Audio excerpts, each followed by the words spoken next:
Clarkson, Arkansas. Drake Toll alongside Allen Wade. And tonight's game is a huge one. The Eagles coming into their third game of conference play. Their 6th game overall in the season, the home stretch, the second half. And the Goblins coming to this one 5-0. Probably the best team in the West right now. They are, but my question is, have they been challenged? Yeah. You know, looking at their record, 2 teams, Pea Ridge and Siloam Springs, the only 2 winning records on their schedule at this point. So, yeah. You know. Yeah, they defeated a stout Morrilton team. That Morrilton team was also missing Jacoby Criswell, who does have a target return game of, guess what?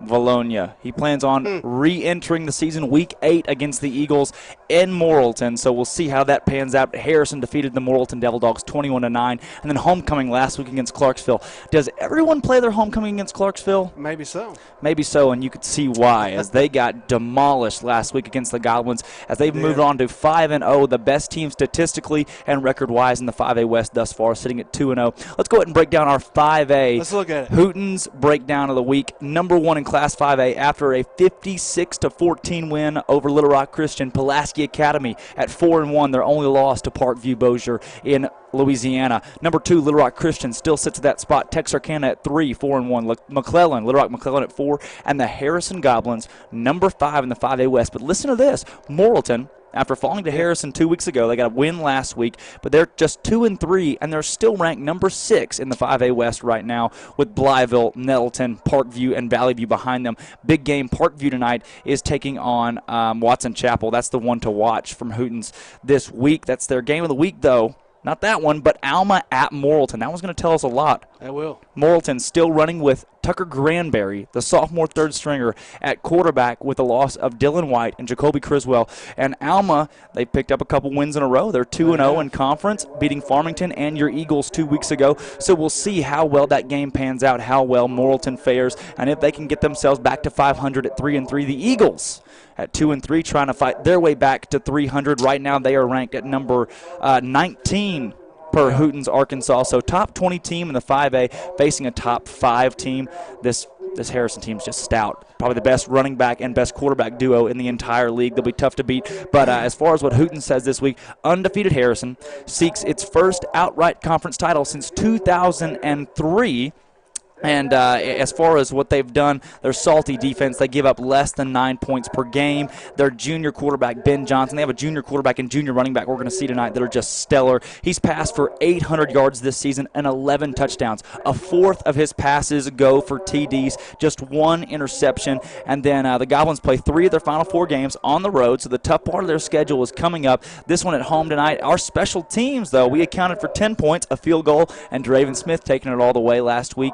In a triumph over Huntsville. Draven Smith, he averages 10 yards per carry, almost 10 yards per carry, and has 6 touchdowns this year. And we have 4 players, 4 receivers with 2 or more touchdown grabs. Our receiving core is balanced as can be. Allen, this could be a big week. Our receivers, our offense, they're poised to have a night against a Harrison team that wants to play fast.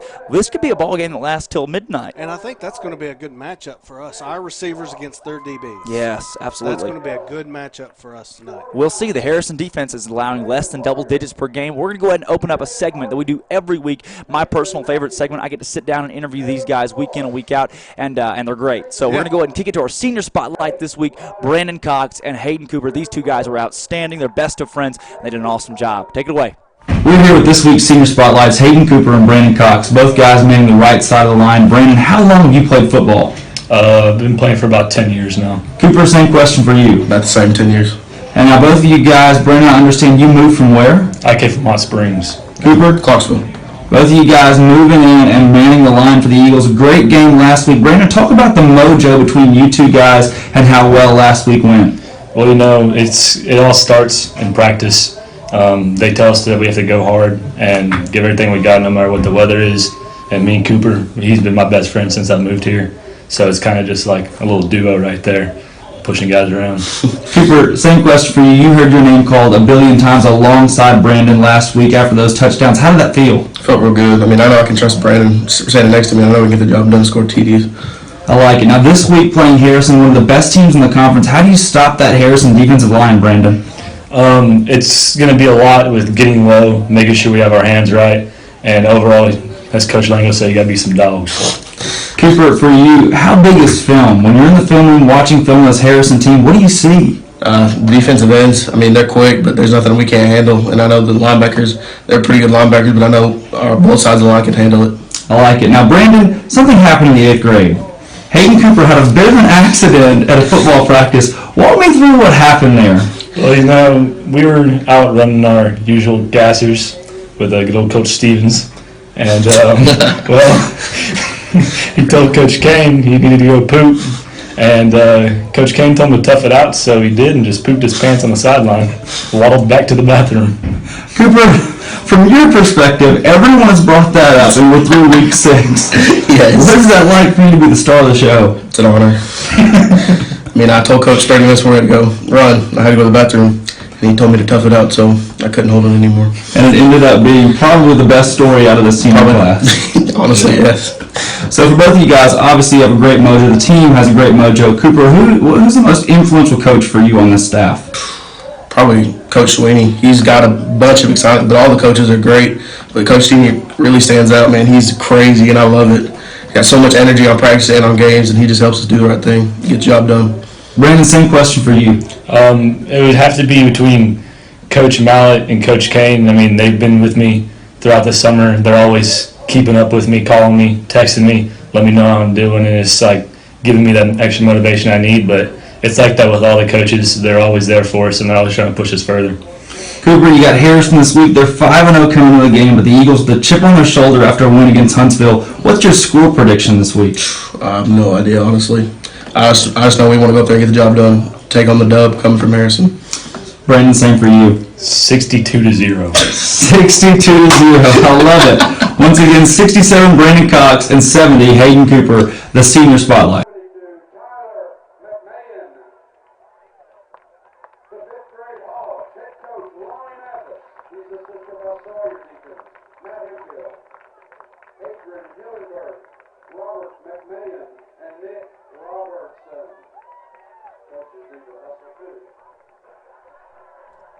And we are back live here, Crooked Creek, Harrison, Arkansas. The Goblins at 5-0, the Eagles at 2-3. Those two guys, Brandon Cox, Hayden Cooper, I had a great time sitting in with them, visiting with them this week for the senior spotlights. Those two guys highlighted those 4 touchdown runs for Smith last week. They manned the right side of that offensive line, did a great job. So I expect to see big things out of them against Harrison. Allen was late. We're going to have them big tonight. Allen? I'm here. Allen was late to the game last week. Didn't join me in the pregame, and so it seems as though he's got the field mic somewhere, or is he? Oh no, I'm here, fellas. I'm here. Allen, you haven't had hair since '92. Whew. Gruesome. Oh my good, and part of it's red. It is. Okay, go ahead and explain what's going on right now. Oh, this is just me being me. It's you being you, and on top of that, it's October, meaning it's Halloween month, so you got a bit of a Halloween costume. But that's not the reason why you have that on today, Allen. It's National Fire Protection Month. No. Okay, you can give me that, but there's a specific special kind of day that is today. Today is the National. No, here it comes. You hit me with it. I know. Hit me. Just tell me what day it is. No, I can't do that. Everybody knows my pronunciation.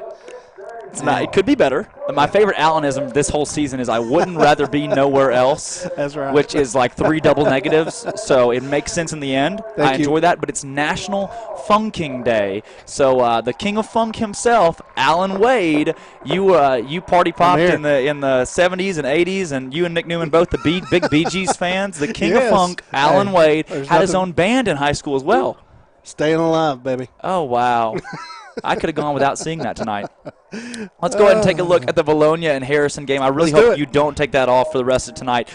Statistically in the 5A West, here's your standings in the West right now. Harrison, again, at number 1. They sit atop. They've allowed 16 points in their 2 conference games. They've scored 63 points. The only team better than that, Alma. They've scored 69 points, and they've allowed 44, though. That Alma defense is not as stout, but they still sit at 2-0. In conference play, Morrilton, they've outscored their opponents 46-28. They're 1-1. Farmington's 1-1. Greenbrier's 1-1. Vilonia Eagles. Yeah, and that's why we take this victory tonight. When we do, we can talk playoffs. That's exactly right. If we We take this victory. Yeah. Playoffs are a legitimate consideration, although this game is not the must-win. Tonight's not the must-win. You've got Farmington's a must-win. Yep. Greenbrier's a must-win. Yep. Clarksville's a must-win. This game doesn't fall onto that loop. Morrilton would be a big win, but this one would pad. If you win this game, you've got a legitimate shot at being a top 2, top 3 seed in the 5A West. And we want to be that 3-2. Yes. I mean, obviously we want to be 1, but we definitely want to stay out of the cellar at 4. Oh, right.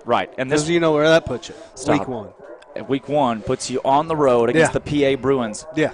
The West matched up with the Most Central likely. this year. Looking at the rest of the conference, the Eagles again at 1-1. We have scored 69 points in conference play. That is tied for tops in the conference. Yeah. That is more than Harrison. I misspoke earlier. We've allowed 58 points. It was actually the most allowed, third most, allowed in conference this year. So just through 2 games, 58 points. Our defense has got to lock it down against the Gobs tonight. And they do, and I think the key tonight is a little secret. We've talked about their running back, and we've talked a lot about their quarterback, but I think the key to the game tonight is stopping Mr. Husky, number 23. That's what he wears. He accounts for, by my calculations, 55% of their offense. Yeah. A lot of it. An animal. He is. Last year gets knocked out to an injury, a shoulder injury. Yep. He broke his collarbone in the playoffs. Through the game film I watched this year, he don't like to get hit. He steps out of bounds a lot. Right. So the key tonight is our defense being physical. That's right. Because he can and will run through arm tackles, but once Morrilton laid the wood to him, he didn't like it. No, and just Not 21, at all. just 21 points in that game for Harrison. That was going to be my point. Right. 21 points, the lowest on the year. Yeah. And Morrilton was physical with Absolutely. him.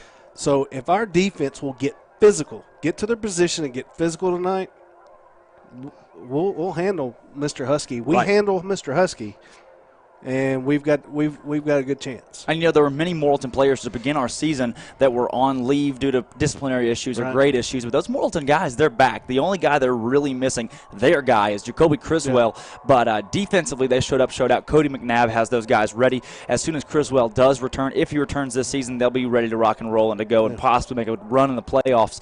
But the story of that game, Harrison just 21 points because Morrilton shut them down. If the Eagles are physical at all tonight, they got a big shot. Yeah, they do. And like I said, Husky's fast. Yeah. He's got quick jump cuts. Yep. His footwork is phenomenal. Yeah.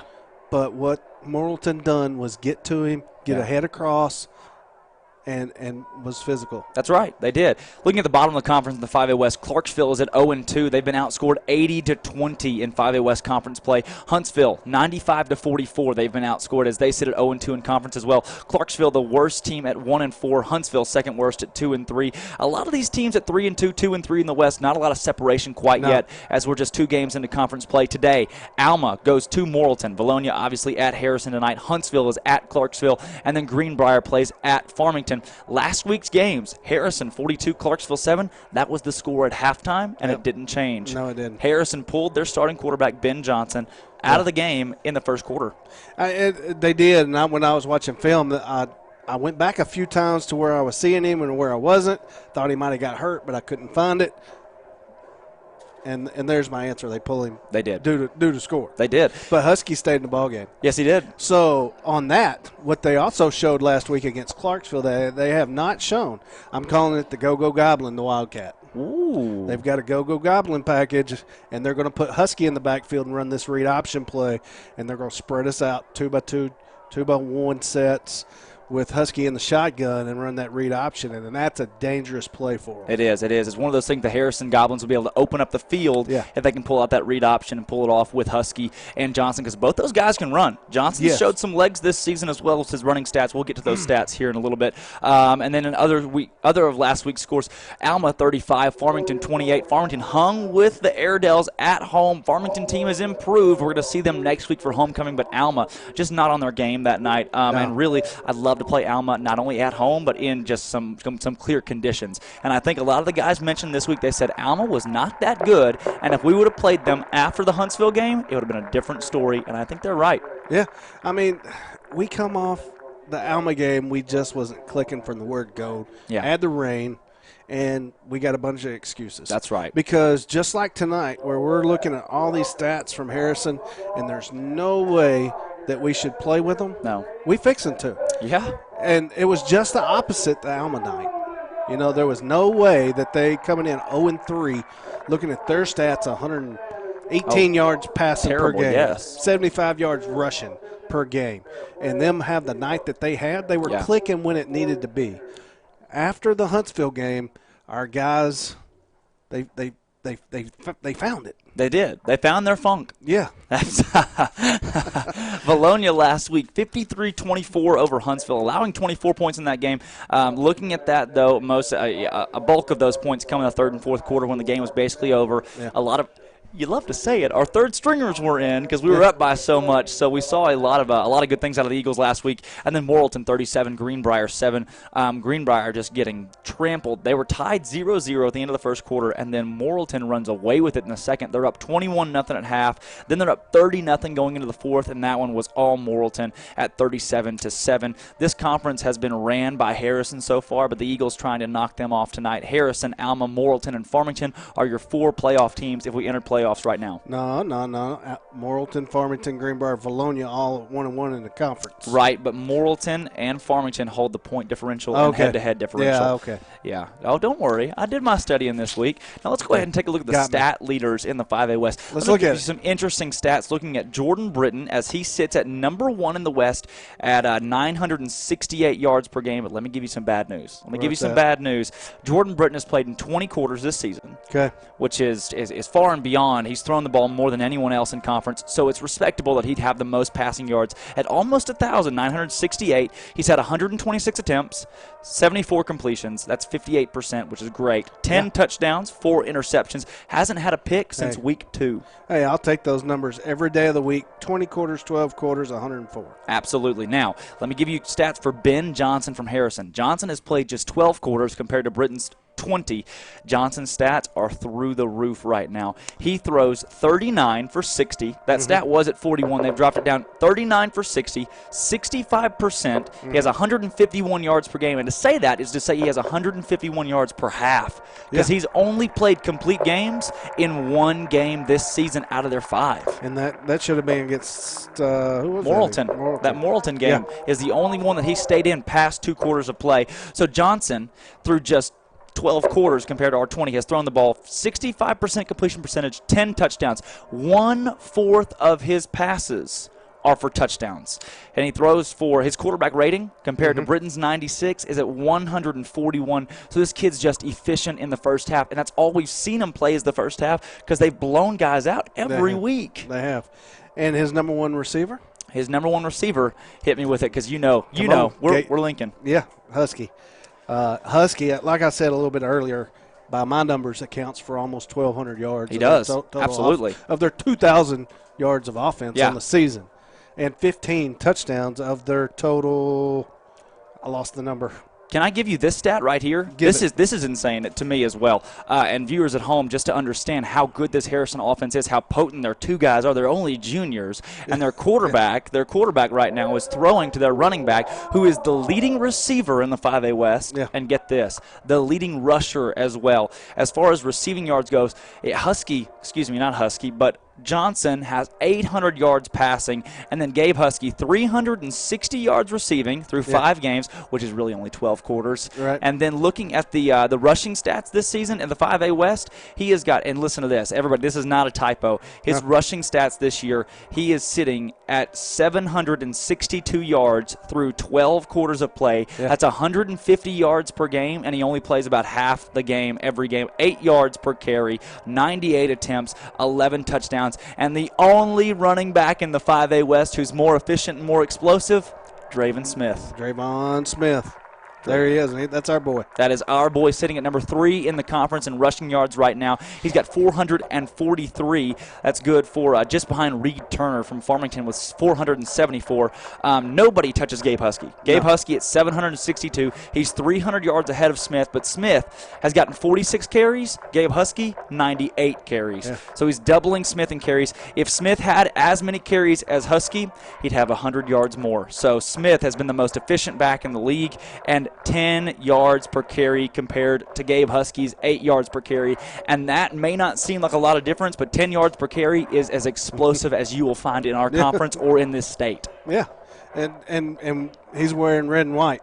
Yes, he is. So enjoying one way guy. That's right. He's just a junior, too. So he said, hey, junior, I'm a junior as well. Let's go at it tonight. Draven Smith, 6 touchdowns on the season. That's good for second in conference. He had 5 total touchdowns last week, the player of the week in the 5A offensively in my book. I don't know who else's book, but it should be in all the books.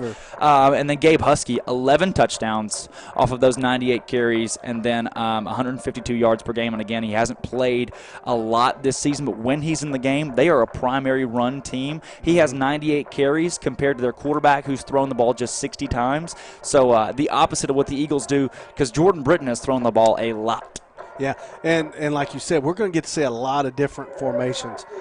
7, 8 different formations. I counted the pistol, the I formation, some shotgun with a single back. Yeah.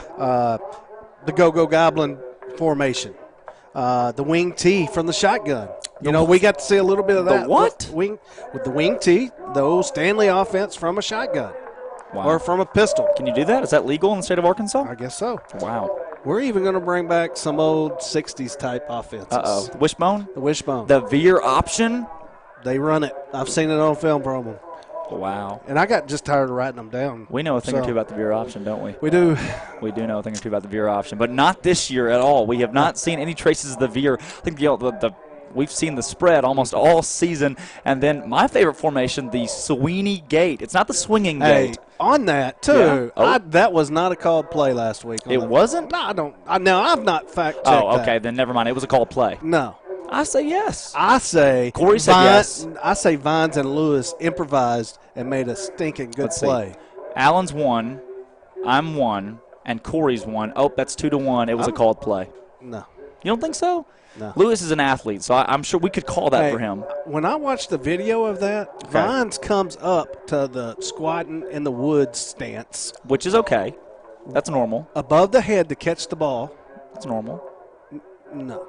We could do that. We could. I mean, Vines made a play just to catch the ball. The ball comes all the way down to touch the tee. Right, okay. That's Fumblerooski, though. There are plays like that. Yeah, so that's what I'm saying. A bad snap. Lewis sees the bad snap on his route to kick the PAT. Okay. Langrel calls the bad snap for us to run the play. Okay. Well, we're going to disagree on that one. We will. We'll ask him. Let's get Lewis and Vines. Let's get somebody to. Post game, we'll have it confirmed for you guys. If you didn't see the play last week, it was a 2-point conversion where the snap was low on the PAT. It wasn't low, it was high. The snap was high on the PAT. We handed it off to Nick Lewis, who ran it into the end zone for 2-point conversion. Was it drawn up? I thought it was drawn up. Allen doesn't. No. We'll confirm that later. I think it's better that it's not drawn up because that just shows their athleticism. I think it's better that it is because it shows the good coaching. No. Oh, come on. They practice the Fumblerooski play anyway. If this happens, we do this. And that's why they ran it. Yeah, but it wasn't called. Okay. You're the one in the wig right now. I looked over at the screen, the monitor, and you're in a wig. Like it's not. This isn't fake. This is real. And I'm sure you're sweat. I can see you sweating right now. Sweating. It's really bad. Now I remember why I got rid of all my hair. Yeah, not a wise decision. That was 92. Allen hasn't had hair for a long time. Very new for him. No lice for you.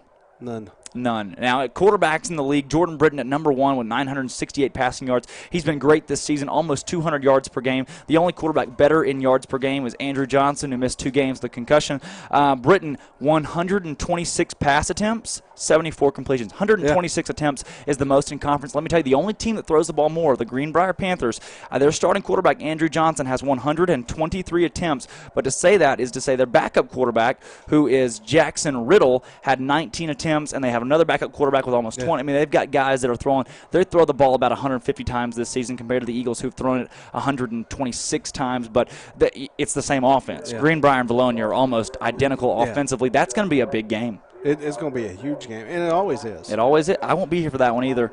I know. Had to break the news to you guys.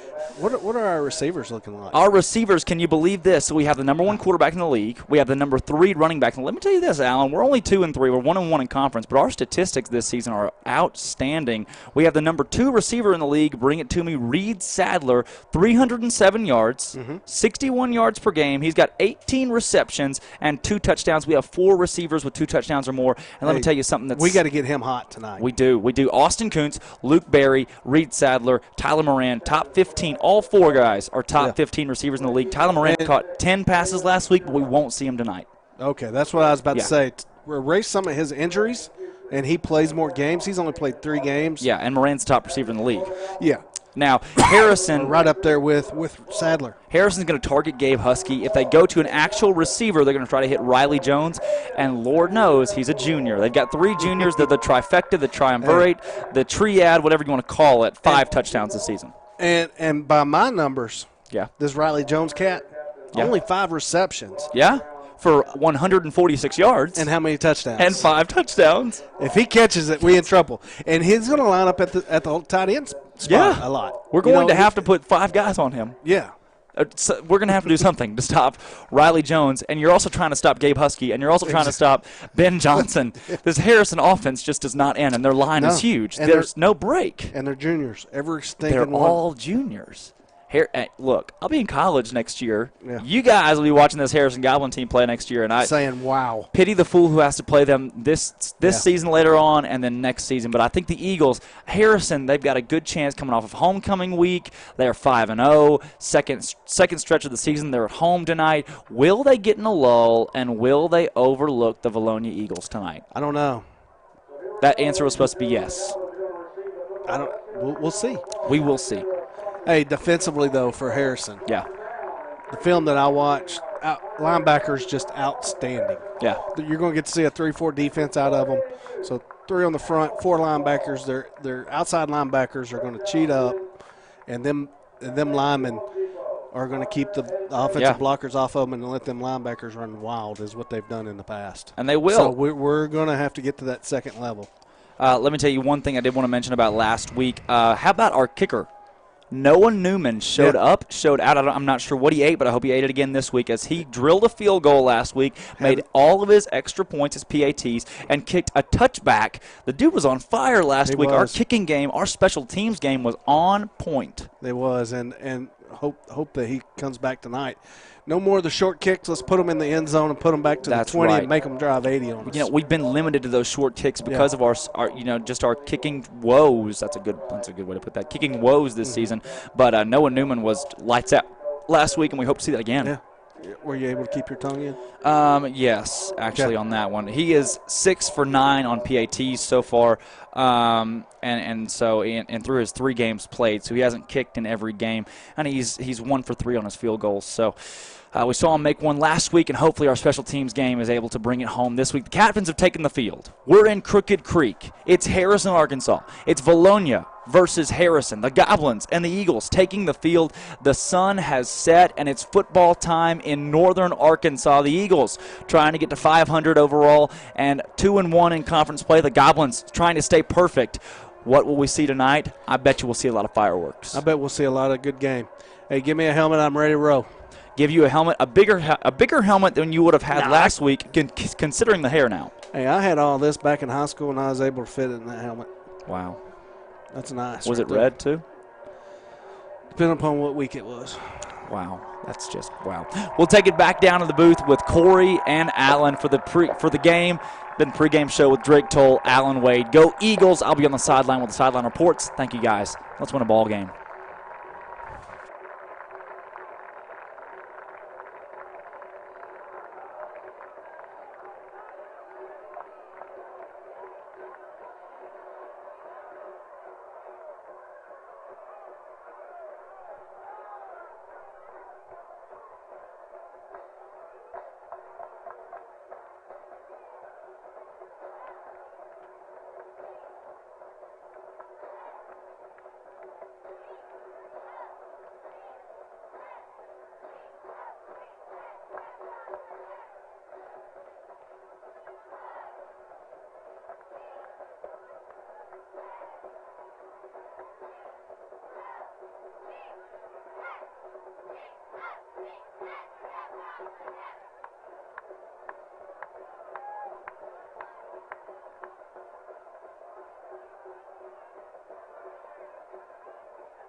Welcome, ladies and gentlemen, to Vilonia Eagle football live from Harrison, Arkansas, as your Vilonia Eagles take on the Goblins of Harrison.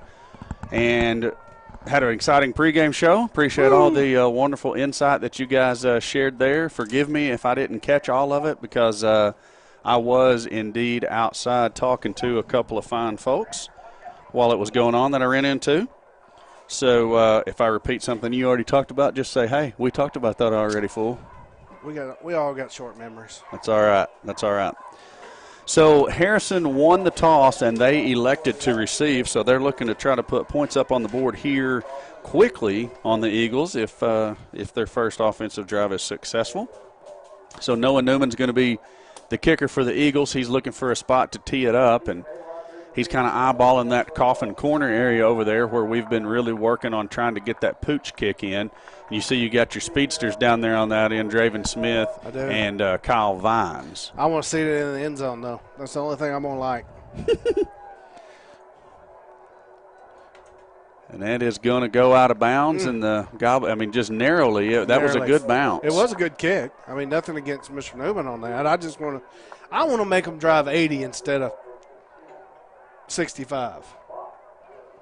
Oh, I can't say that I disagree with you, but it's actually going to be less than 65 because if the ball doesn't get to the 35, it goes where the spot it went out. So they're actually going to take over at the 37 and 63. There's not going to be any issue telling what down it is as they have the super nice lighted up down marker across the way. Take a look at that, Mr. Newman.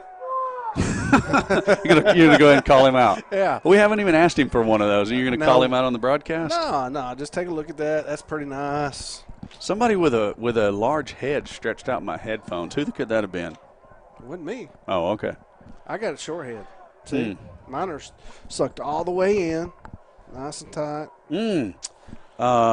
So Madeline Tipton liked your new haircut. Did she like that? But your son said something about you getting old.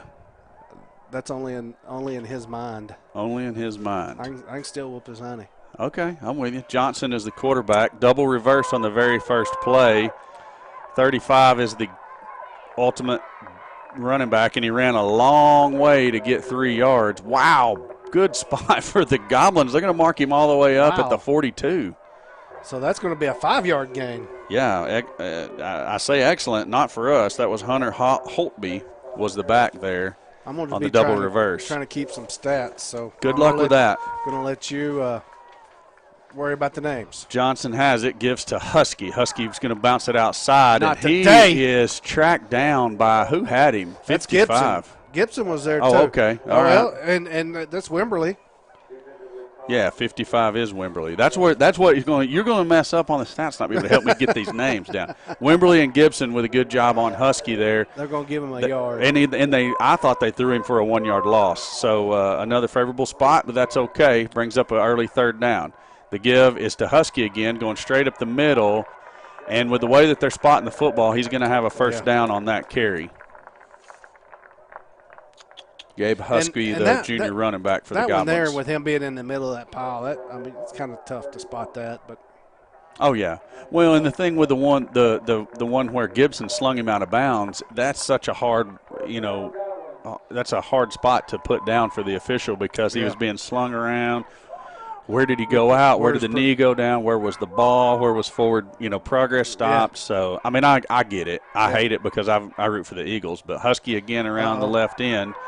And they like to run outside. And if we don't set that edge and make him bounce in, and I said one of our keys tonight was being physical with Husky. I don't think he likes that physicality much.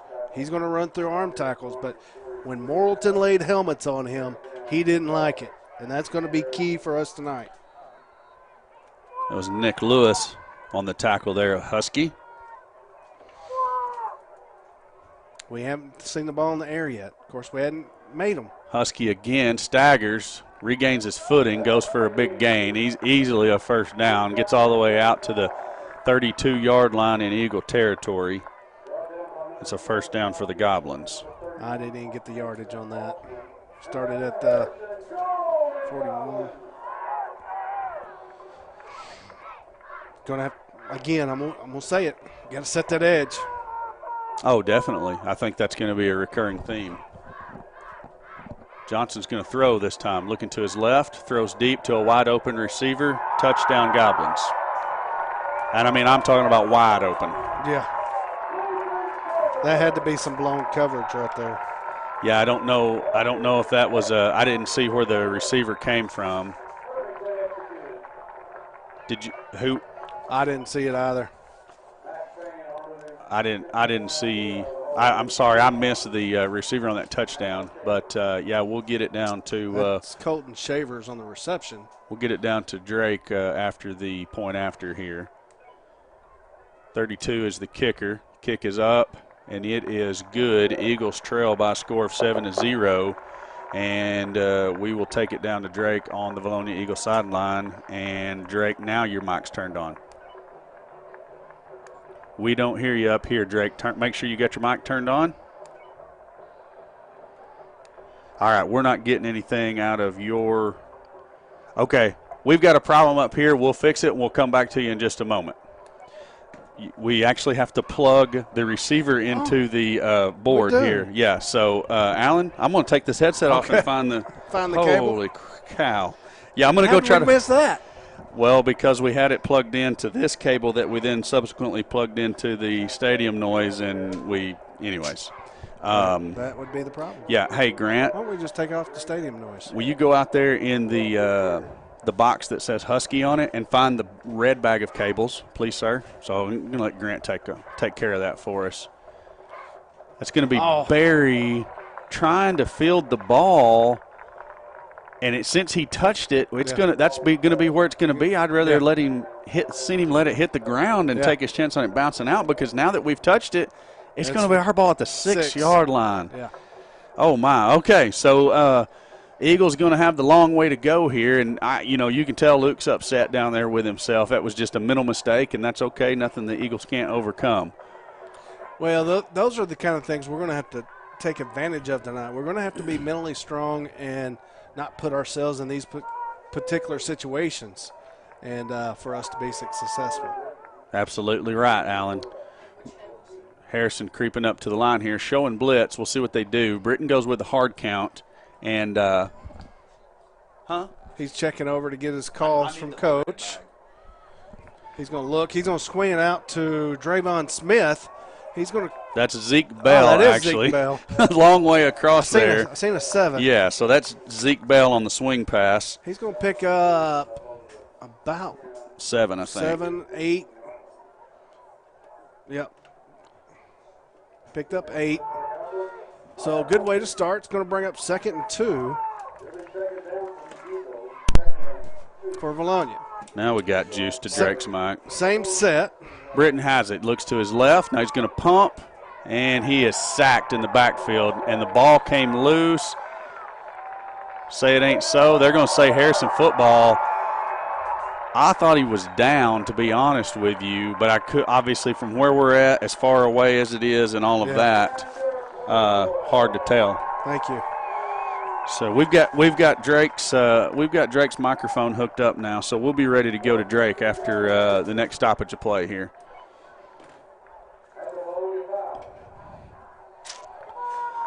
Johnson sets up. I think that's Husky in the backfield with him. I don't know who else it would be. Well, they've got a couple other guys, so he's going to bounce it out. We got a lot of penetration that time, and we're going to throw Husky for a loss. Good tackle by Todd Gibson. Yeah. The defensive line just crashed that whole side of the offensive line back into the backfield and really made it hard on Husky. Yeah. And Harrison's going to do a lot of pulling with their linemen. Very rarely did I see them run against that pull of their linemen. So watch for the pulling center, pulling guard, and 95% of the time that's going to take you to the ball. See Husky pulling out right there. He's slipping out. Wide open. That's as 10. Gibson. Caden Jones. Oh, that was Jones. That wasn't Husky. Seen Husky slip out of the backfield, and I thought he went in that little slot, but it wasn't. That was Jones.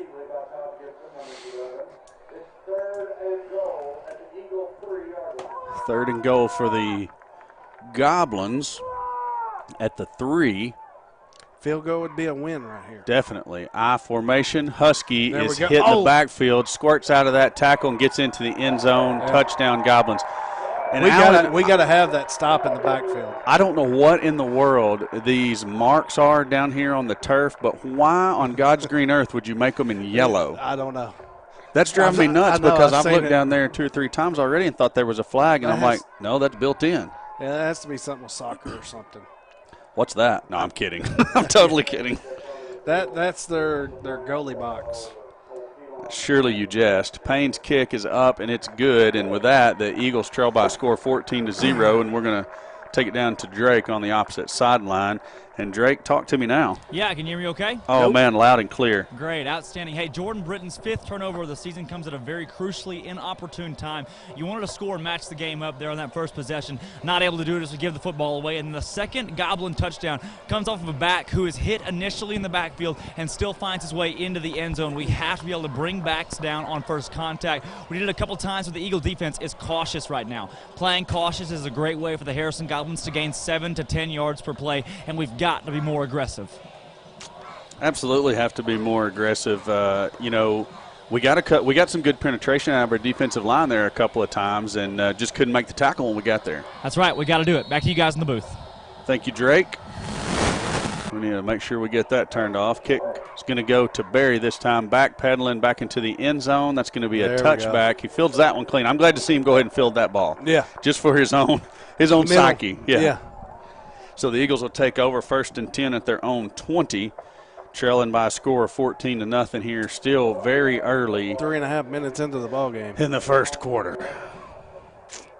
Not the start that we needed. I mean, it's not a hole that we can't dig out of. You need to go put some points on the board here, though. We do.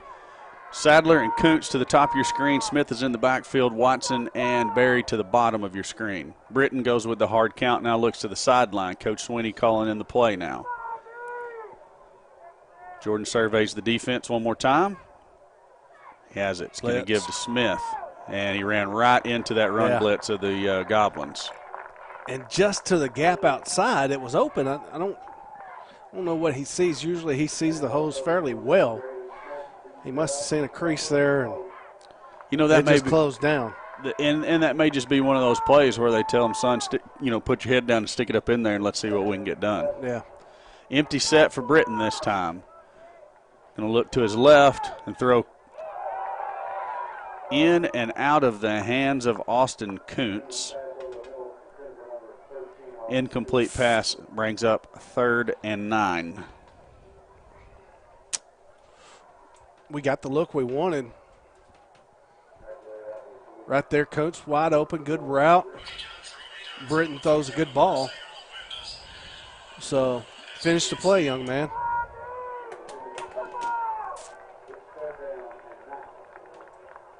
Britton's going to throw. Right. Looks deep down the field to Sadler. Outstanding catch by Reed Sadler. How did he There, get that ball? I don't know. Triple coverage. Sadler's the shortest guy of all of the 4 in the area and goes up and makes the grab. And that is why he is the second-ranked receiver or second leading receiver in the conference right now. He's got good hands. Quite possibly would be the first if we could have got him the ball any at all last week. We struggled to get the ball his way. Good pass there by Britton and a good, even better catch by Sadler. This time the quick screen to Barry. Splits defenders and has a good little run out to the 45-yard line. Good block there by Bell. 7-yard pickup on the quick screen pass to Barry. And, yeah, a good block by Zeke Bell, no doubt. I liked seeing how fast he split the defenders with the other defender coming over to try to help out. He made the catch, got that foot in the ground, and got north and south. And that's what you're trying to do on that play. That's not a home run ball. No. That's let's get a good positive quick gain here and get in a 2nd and 3rd and manageable potentially. It's not PlayStation. Not everything's going for 80. Britton's going to throw again. This time it's Koontz, and Koontz secures that ball. He's going to be about a yard short of the first down at the 47-yard line. But a 3rd and very, very manageable here as Eagles are approaching Goblin territory for the first time. Kudos to the line. Yes. Thus far. Yeah. The one little breakdown. The sack. And then other than that, we've held up pretty well. Yeah. Goblin's going with a 3-man defensive front again. Britton's going to throw to, Bell. is that Koontz again or Bell? Looked like Bell, but I've already misread it once tonight, so we'll go with whatever you say. From the area it came from, it was going to be Kuntz. It is Kuntz. Complete for a first down out across the 50. They're going to set it down at the 46.5-yard line of the Harrison Goblins. I don't even see Bell. He is now. He just checked in the game. So that means Draven was in on the previous play. With their linebackers being aggressive as they are, that 7-8-yard slant with the slot is open. That's going to be another throw to Sadler. Sadler was wanting to really push his man upfield. Britton kind of throws him underneath, and Reed reacts to it and comes back, makes a great catch. Hey, that works, because if we go over the top there, cornerback's over the top, so we give him an opportunity to make the play. That being underthrown or back shoulder throw, whatever you want to call it, it works. You like seeing Sadler make the adjustment, come back, make the catch. Hard count by Britton. Now we're going to look to the sideline. And you're right, Harrison keeps bringing these linebackers up. Super aggressive play out of the linebackers. Looks like it's going to be a blitz off the edge. It is. Throws quick out to Bell, and, just dropped it. Doesn't hold on to it. I thought I'm going to go with Jordan here and say that was a good throw. Yeah. Slightly behind Zeke, but, that's one of those ones. You got to adjust to. Not everything's, led in front of you. Well, and up the field. To Jordan's credit, he sees that linebacker up there. He knows Clements is going to really have to shuffle his feet and chip him just long enough so he can throw. So he probably rushes throw a little bit, but you got to help the quarterback out there. Britton rolls to his right and throws complete to Kuntz across the 30 to the 24-yard line. Kuntz trying to get in that spin roll pretty quick. Yeah. He's not wanting to take a direct hit, and I can't say that I blame him. No. Well, that roll opened him up to the hit. Yes. Of course, he didn't know the backside pressure was coming either. 3rd and about 2 now for the Eagles after the completion to Kuntz. Run game hadn't been very strong, but this is a area where we can get 2 downs to go for it. So I say run it right here and see if we can get it. Didn't you tell me that the pass was where people had success against the Goblins? Yeah. Oh, I like the idea there. The ball's just a little bit overthrown to Kuntz. Yeah. We had Smith out there in the flats, and the defender was looking there. So if we throw it there, it's going to go for a no gain or a loss. So he tried to float it over the top to Kuntz, who had released just a little bit too much on it. But that's why I like the run there. We can should statistically be able to get 2 yards to get the first down and not to live on this play right here. Going to throw it over the middle to Watson, complete out across the 15 and tackled and down at the 12-yard line.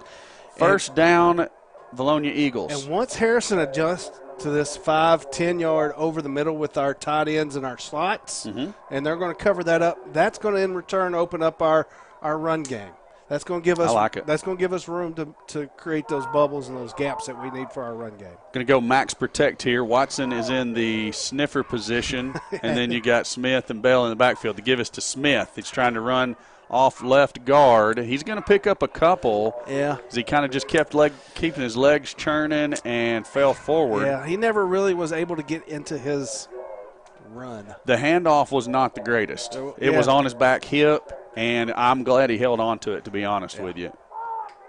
And that's not Watson in the sniffer position. I got a bad angle, and I got a glare on the window. So that's Smith again up off a left tackle, and that's what you're looking for there. Yeah, he was able to get his legs and go. The last play, he was just kind of chopping his feet, not able really to find a hole to run in. I think he ran into the back of one of his blockers on the previous play because a defensive lineman was kind of engaged there. 3rd down and about 3 for the Eagles here. Got 2 plays to get it. It's going with that same full house backfield set.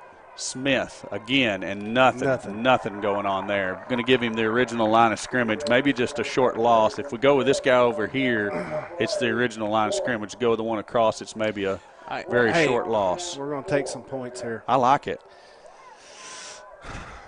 Because 4th and 5 now, the Goblins haven't given up a point in conference play yet, have they? Let's see. Or did I just completely say something that wasn't true? No, they have 16 points. A huge amount of points. 16. No, to Clarksville and Morrilton. I'm good with taking the points here. Just, you want to cap the drive off with something positive. Kick is up, and it is no good. So you give yourself a chance to put points on the board. You don't, it doesn't it doesn't necessarily work out in our favor this time, and that is what it is. That's the right play call. At 4th and 5, that's the right play call. If it's 4th and 2, 4th and 1, we go for it. That's right. Drake, what do you think about the choice to go for the field goal there? Very aggressive offensive drive, and then it seemed to be cautious there in that last set with just one pass on those last 3 downs. And that run, I think that run was to set us up for a field goal. Smith coming to our near side there, just couldn't convert. Eagles needed points, wanted points on that one, and couldn't get them. That could come back to bite us. Well, we'll see as the game progresses. Goblins are set up and ready to go on their first offensive play of this drive. The give is to guess who? Husky. We had a chance to chase him down from behind there and just didn't get him. Again, Todd Gibson is going to make the tackle out of bounds. That's Wimberly chasing him down from behind again. And apparently, like you said, the pull is leaving Wimberly wide open, and they're just trusting that Husky can outrun him, and he's just barely doing it right now. And they're going to have some plays that go opposite of that pull, but it'll be later in the night. Right now, early on, trust the pull. Husky, again, looking for running room up the middle, and that's actually hanky in the hay. Not the fake flags we got down here inside the 10. I'm assuming a procedural penalty against the Goblins should back them up into about a 2nd and 7.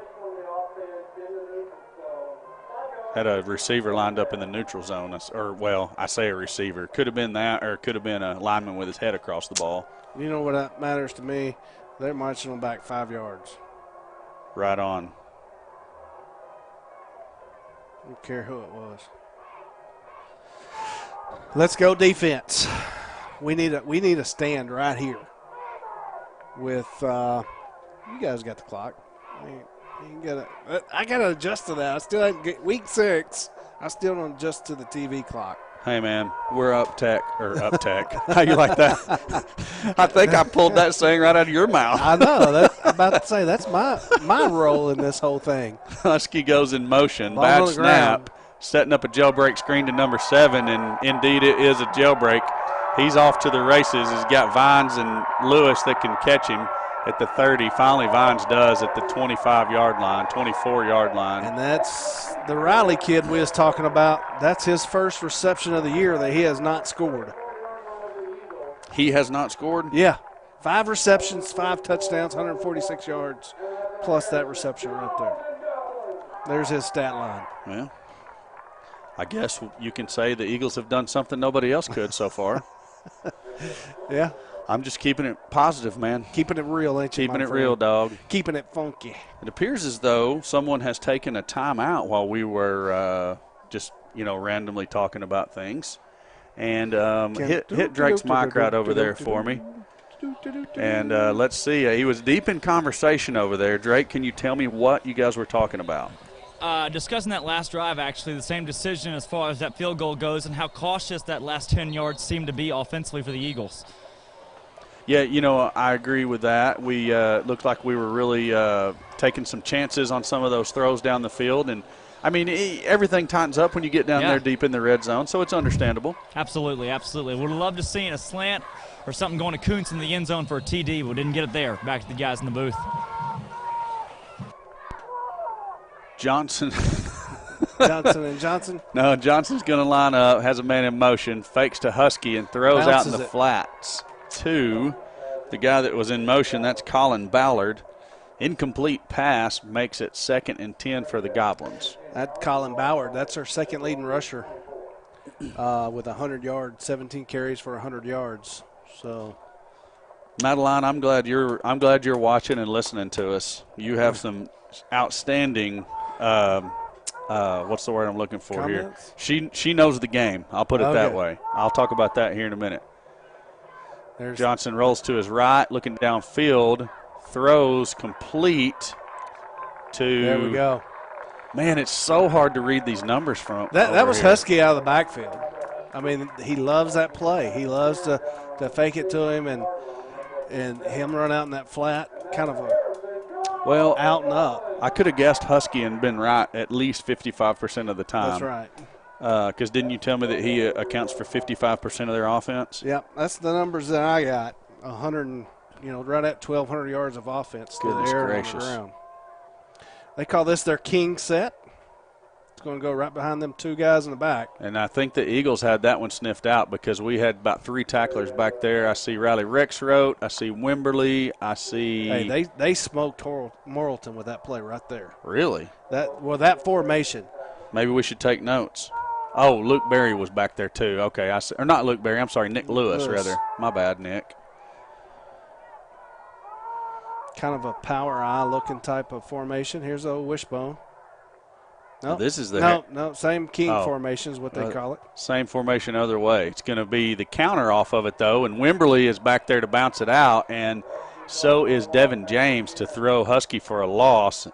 I like that set. Keep running it, Goblins. I do, too. Hey, I want somebody to light, not in a vicious way. Easy. Not in a vicious way, but in a clean football play.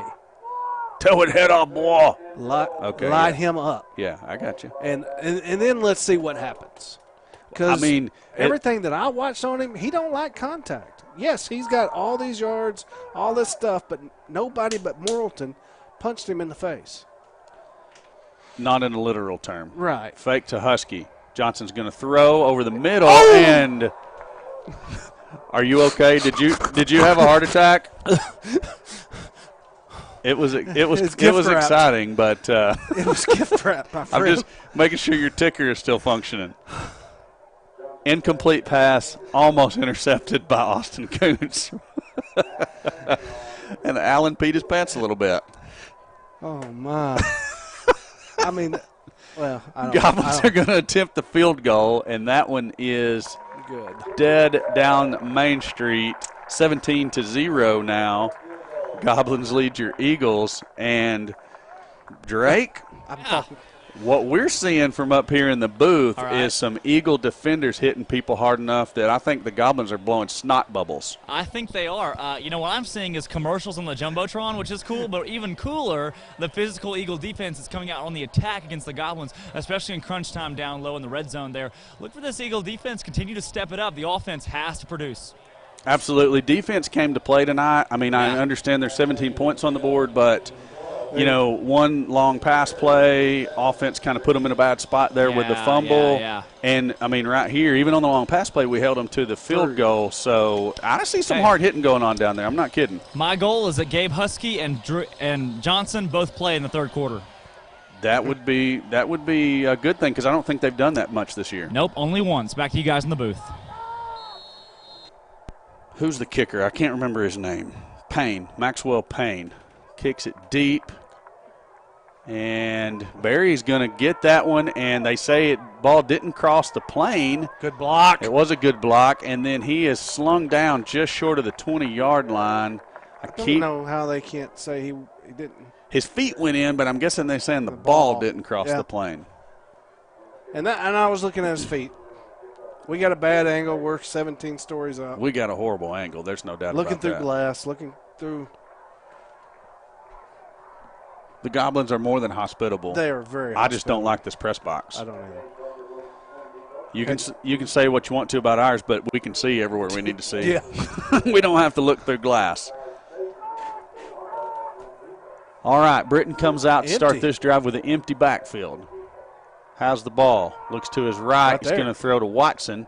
And, that's probably something that we're focusing on. Number one, those are little quick, easy, throws to complete, but also long handoffs. We haven't thrown to Watson much this year. We don't. That's not on tape. No, not much. So, they're thinking Sadler. They're thinking Draven Smith. They're thinking, Koontz, even Barry. And then we've completed it to Watson a few times here. So I like it. Bell goes in motion. Britton rolls to his left and throws complete to Austin Koontz. He's going to be really close to the sticks or the first down stick there. I think they're going to mark him about a yard short, though. But a good pass and catch there to Koontz on just a little shallow out pattern. He came from the slot on that side. And I don't know that you and I talked about it on the way up. The strength of this Harrison defense is that defensive line and them linebackers. Our matchup where we win is against those four along the back, them DBs and safeties. So let's keep attacking them and make them open, make them use their linebackers to help them guys back there. Eagles have the ball now. Britton looking. Now he's going to pull it, and he's got all kinds of running room. Makes a man miss and steps out of bounds. Easily a first down. They're going to mark him out around the 36-yard line. That's where the Eagles will have a first down.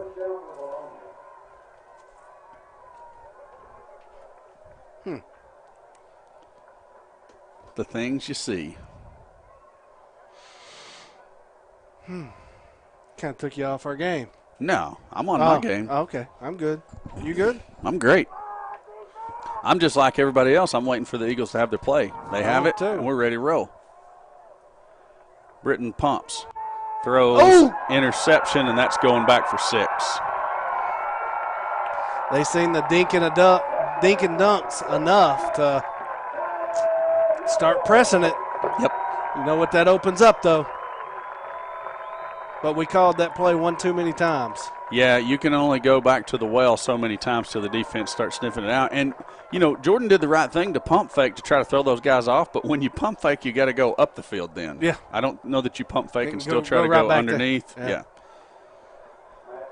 I don't know who. Somebody was on top over there. I don't know who it was. Typically, that's where Sadler lines up. Yes.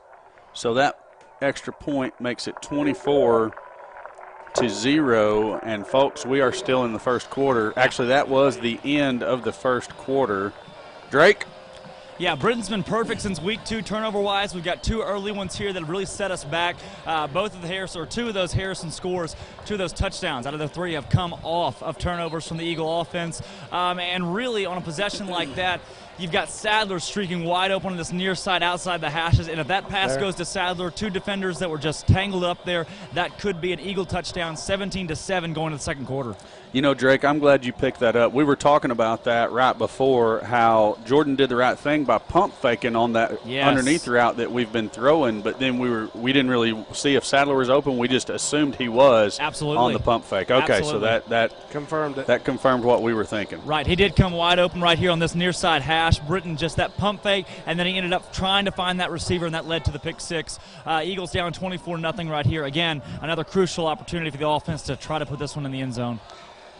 Where's my – sorry, Drake, I lost my device to communicate with you there. Yeah, I mean, absolutely, you're spot on.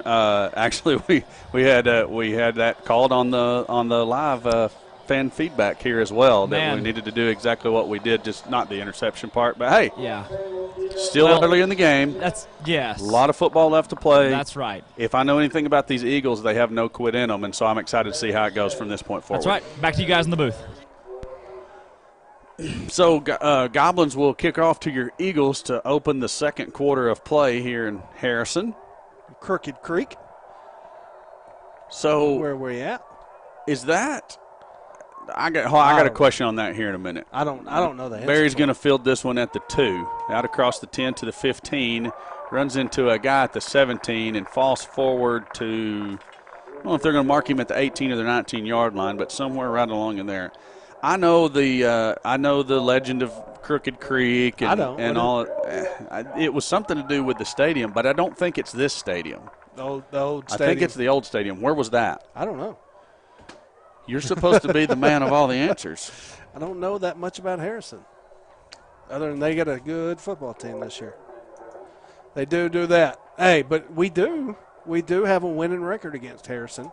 And, Britton's in trouble. He's going to escape the first wave, but second wave is going to get him and throw him for 10, 11-yard loss. Looks like a good 10-yard loss. That's where they're going to spot it, maybe 10.5.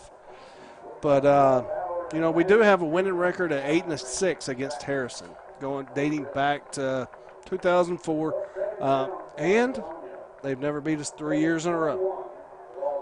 So they beat us the past 2 years, so this is our year. Get rid of the being ball. Chased. Get rid of the ball. Yeah, definitely. And finally does. Incomplete pass, no flags, so we're good there. And that was a good decision. Good decision by Jordan to get rid of that one. Yeah.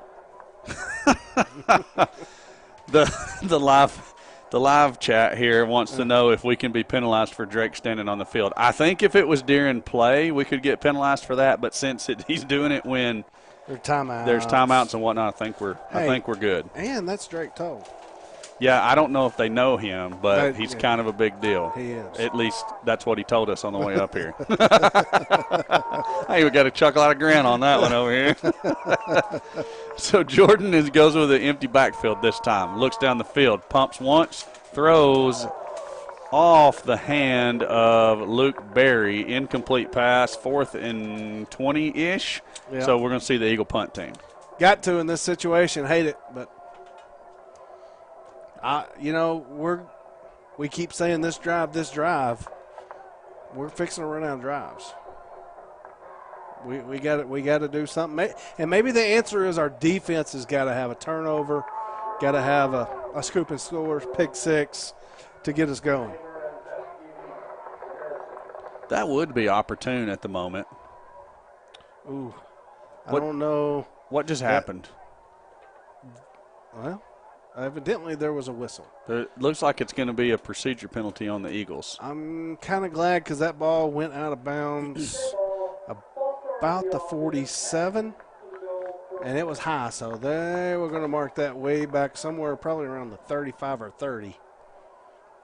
Goblins with 2 return men deep. It's actually it's a very interesting punt return setup. But the Eagles are going with a kind of a max protection set themselves. Hey, he's right on that back line there. Watch out for the safety. Gets it away quickly. Ball's going to bounce at the 45 and go out of bounds. So that's a much better punt. Yeah. And they're going to mark us right at the 45, or not us, but mark the Goblins right at the Eagle 45-yard line. Who was the punter there? That was Britton. Oh, okay, yeah. Okay, I got lost there for a moment. We're going to have to see the unit do what the unit do. This possession right here. We're going to have some pressure on Johnson. We're going to have to bottle up Husky, and let's go. So Madeline Tipton keeps sending in some outstanding comments. I agree with everything you're saying, Madeline. There's no doubt about it. Johnson throws to Husky out here wide open on the right side. He's making Eagles defenders miss, and he's off to the races, and it's going to be another touchdown for the Goblins. And see, he's quick. He's got the good jump cuts. He's got the side steps. But I'm telling you, we can't let him run free out of the backfield. He ran free out of the backfield. Nobody covered him. So, Alan, if you were to guess, and you may know, how many plays have the Goblins ran so far that did not go to Husky? I quit keeping stats after the second possession. Well, I get it, but okay, so yeah. just well, you got the long play to Jones. Yeah. Well, that was a jailbreak, so I mean, that's understandable. What do you get? Okay, so keep going, Alan. You're good. I'm going to say they've got 31 points, had one long drive, and had a big play on that. I'm going to say 75% of their plays have went to Husky. All right. So 20 plays? What's that math? 15 yeah. At least. So, and they've got more than 20. Point being, somebody on the Eagle defense needs to have some eyeballs on number 23. Yeah. And whatever he does, go there. I mean, and I know the game's not that simple. I'm not trying to oversimplify it or question what the coaches are doing. I'm sure they're telling them every play, look for number 23, Smith, the return man out across the 20 to the 30 to the 40 now. Keep fighting. And the ball is on the ground. And no signal yet from the officials. Indeed, Harrison football. And guys and gals out there, if it could go wrong tonight for the Eagles, it has. No doubt about it. Yeah. I'm getting an interesting thought here. Yeah. Some folks are saying maybe Madeline should join us up in the booth sometime. Madeline Tipton, I will tell you right now, here is your invitation. If you would like to join us in the booth, and one of our broadcasts, we'd love to have you. We've got an extra headset. We got everything for you. I'd love to talk football with you. You are a super smart girl. There's no doubt about it. But, let's go ahead and roll the commercials here while we got a break. I just wanted to throw that out to Madeline and say if you want to join us, go ahead. Grant? Jewelry, clothing, shoes, home decor. Linda Marie's has something for everyone. Linda Marie's is your one-stop shop for Vilonia Eagle, Arkansas Razorback, and other sports and boutique apparel. Linda Marie's for weddings, anniversaries, birthdays, and more. You can find it here. Stop in and see us. Linda Marie's, there's something for everyone. Come back and see us. Bye. Charlie Roller was an outstanding athlete at Vilonia, and he truly exemplified what it meant to be a Vilonia Eagle. On behalf of the Vilonia Eagle Football Foundation, we would like to say thank you to the Friends of Charlie for their continued support of the Charlie Roller Classic. This event has allowed ongoing support to many sporting events and activities throughout the Vilonia School District. Johnson's going to throw. Incomplete pass over the head of the intended receiver, number 2, Colton Shaver. Madeline, I see that you'd love to join. Let's go ahead and set it up. You have my number. We will communicate via text message and get that set up for. Get that cleared through Mom and Dad. Yeah, though. make sure Mom and Dad are good with it. I'm sure they will be. But get that cleared with Mom and Dad. You come hang out with us. Maybe go on a road trip sometime. We'll get you some mic time. I'm gonna have to sit down and read these when we get some time. She's smart, I'm telling you. She is smart. Johnson under center this time. The pitch is to Husky. Husky trying to get around the right side. Evades an Eagle tackler. He's still running. Vines finally drags him down. Goes for the strip. Can't get it done. Gabe Husky down to the Eagle 14-yard line.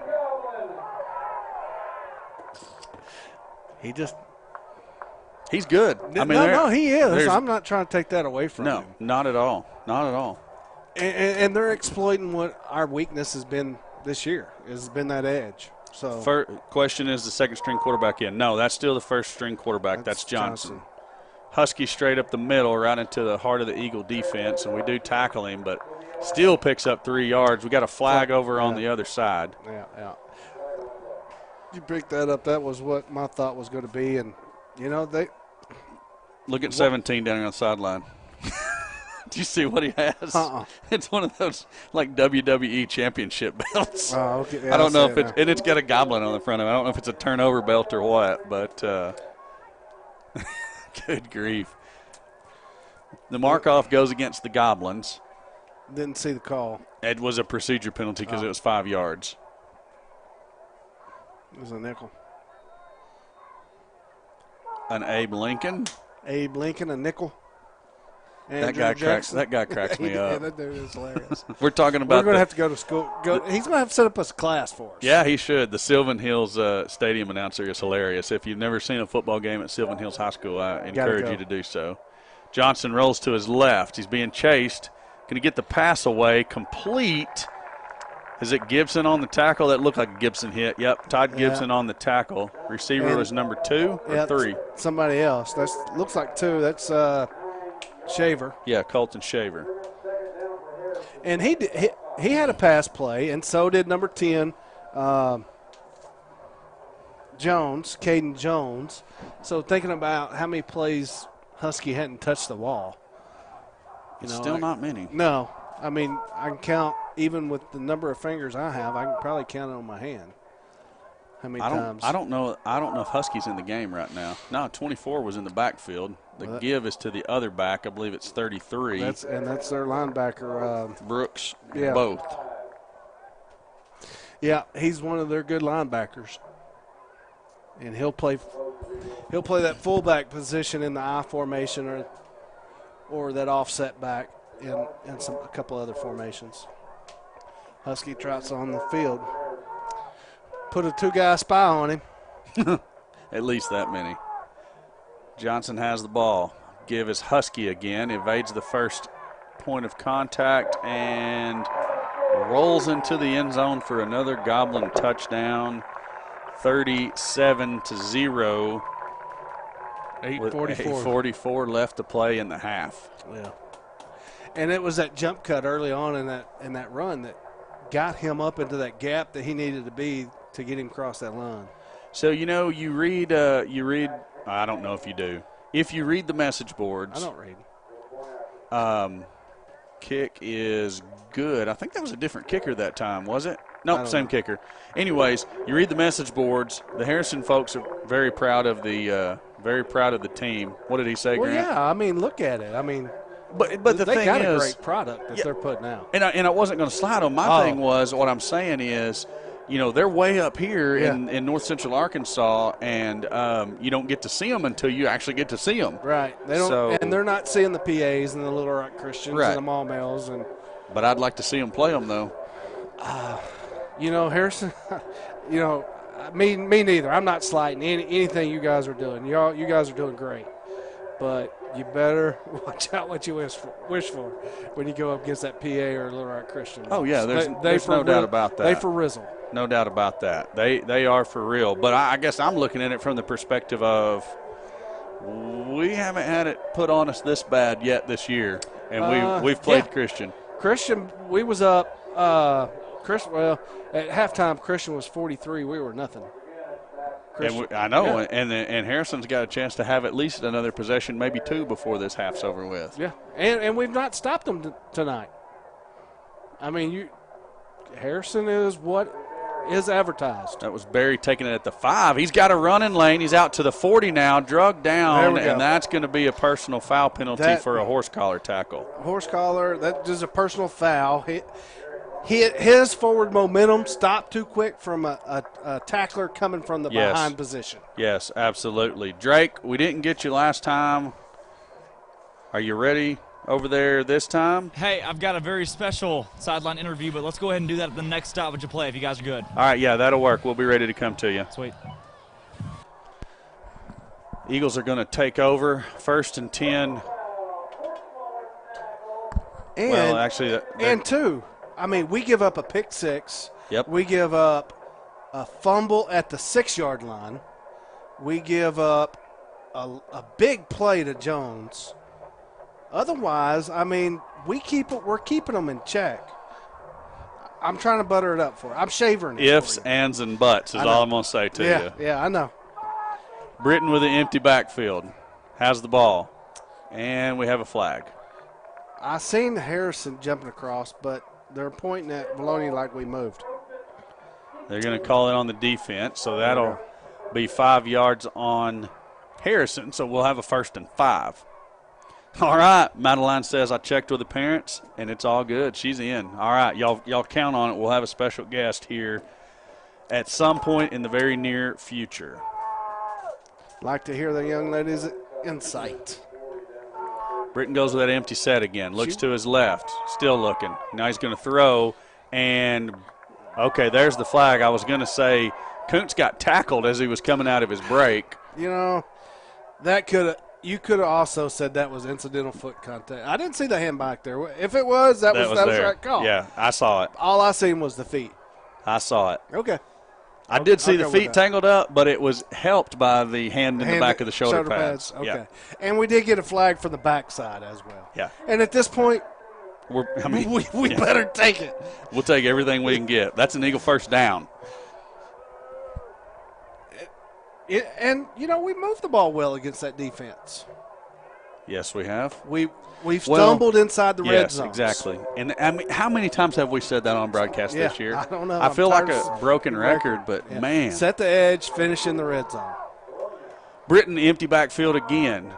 Has the ball, going to throw quick to Barry. Barry trying to get upfield. He's going to pick up a couple, and I'm glad he just put his head down and got forward for what he could because the defense was closing down quickly. We also talked about on this trip side on the ride up, if you do recall, if we'll go trips to one side and put this cornerback over here in a situation where he has to make a decision, run a combination route, a 5-yard out with a corner flag route, whatever you call over the top. Britton looking to his left, flushed out of the pocket. Now he's going to throw over the middle, incomplete to Watson. And what's the number one rule? Don't throw late over the middle. Oh, okay. I was like, we're lucky. He threw late over the middle and the ball hit the turf. Yes, we are lucky. And Watson was open. He was. He was showing him the numbers, just sliding across there almost in a defensive slide position like basketball. But Jordan was under duress, hardcore there. There's Draven. That one's going to go to Barry and hits him in the worst place possible, that being the fingertips. And I think he was trying to just turn and get upfield quicker than he needed to right there. But that's not Barry type of play right there. Barry has not shown us his type of play that he is capable of tonight. And it's fourth and 6, 4th and 7 right here, and we're in a situation where we got to go to it. So yeah, we definitely got to go for it here because we need points in bunches, not in little bunches. Greg, what's up? I got a question. Definitely got to score. You good? Definitely got to score at least 7 going in here before halftime to avoid the mercy rule. I got Taco Franco from the youth pastor, at Friendship Baptist Church with a special word for our viewers at home. Well, guys, I'm going to tell you, this is not looking good in the first half, but I do know this, that it just takes a spark to start a forest fire, and if we can just get a spark here, I think that some things may turn around. I don't know what the outcome of this game will be at the end, but these are some good kids, these are some good coaches, and they need all the support they can get from hometown Vilonia. Yeah, guys, again, Taco Franco, Chris Franco, the new chaplain of Vilonia Eagles sports programs for the men's side of things. So back to you guys in the booth. Great to have him here. Hey, Drake, I got one question for him. Yeah, hit me. Does he know yesterday was his day? Do you know that yesterday was your day? Yes, it was his day. It was yes, it wasn't Tuesday. Here we go. Zeke Bell in motion, goes to the sniffer spot. Britton rolls to his left, looking downfield, has Kuntz open at the 5, touchdown, V-Town. Uh-oh.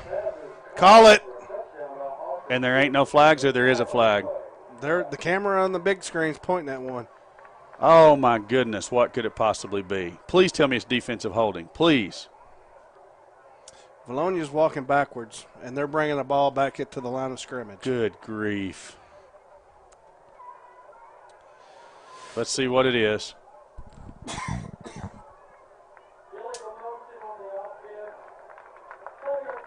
Where was the illegal motion? And why didn't that stop the play?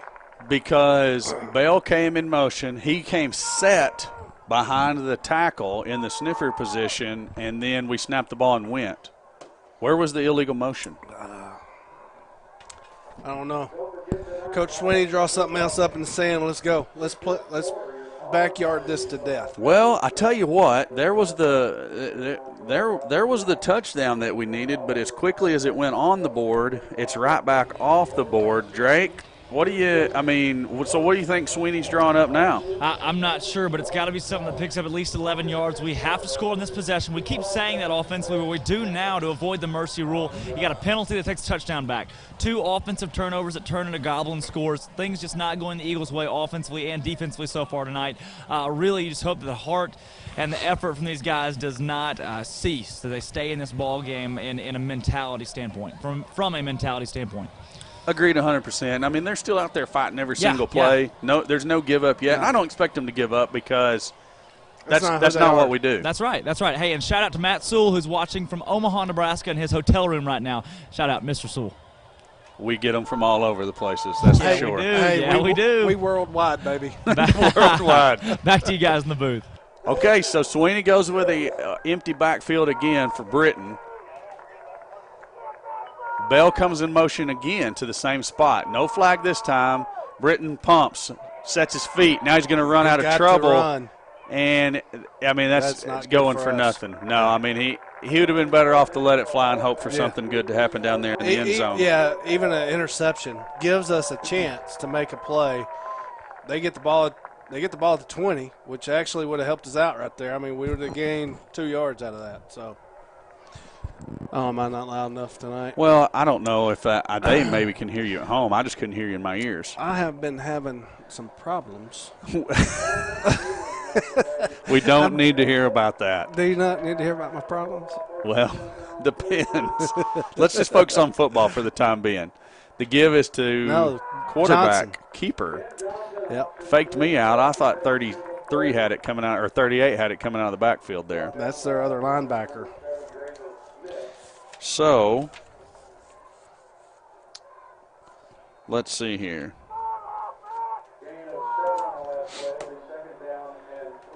Second and 3 for the Goblins. You probably just heard over from the PA announcer. This time the give is to the back coming out of the backfield. Devin James had him and couldn't hang on. The rest of the Eagles show up and clean up that tackle. Thought his knee went down. It's going to gain 1.5 yards or so on the play. It's going to bring up third down and about almost 2, I guess.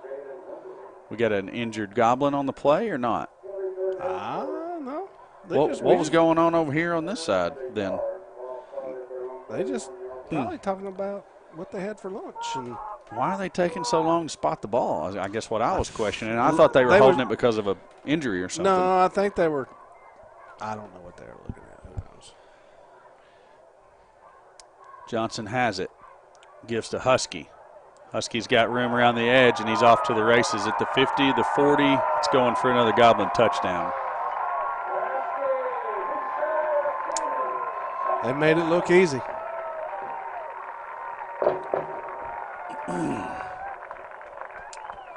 And the mercy rule will be in effect. You are correct, sir. And now it's officially worse than Little Rock Christian.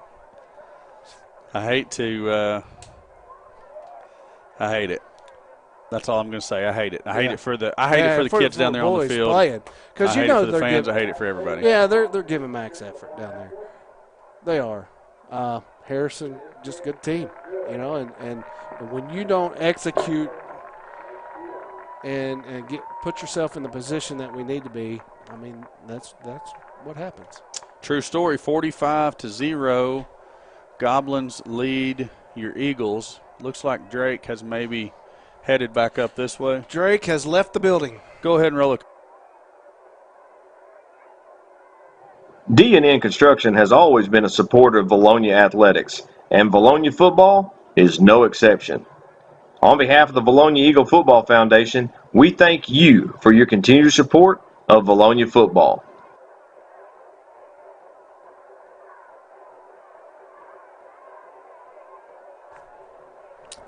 Back for the kickoff here. Payne set to kick off for the Goblins. We got the Drevin Smith, and is that still Barry back there? It don't look like Barry, but it is. Smith fields it over his shoulder, stays out of the end zone. He's hit at the 15, falls forward to the 17. He had a gap there too, and just couldn't quite get to Harrison it. Done just enough to slow him down to let help get there. Yeah, and that's the kind of night it's been. Indeed it is. Question on the feedback here is do they do the mercy rule? The mercy rule will kick in to start the second half. It'll be a running clock for the entire second half. No mercy rule in the first half of play. Yeah, so I guess we can still. No, we got to score 10 to get out of it. Yeah, before the half ends. Yeah. Because once it's in, and Britton gets sacked again. Once the mercy rule is in effect, it can never be taken off. Right. So yeah, we'd have to score 10 before the end of the half. Well, actually we'd have to score 11 because it would be 35 is the mercy rule. So we'd have to score twice here to 2 touchdowns to keep it from going into effect.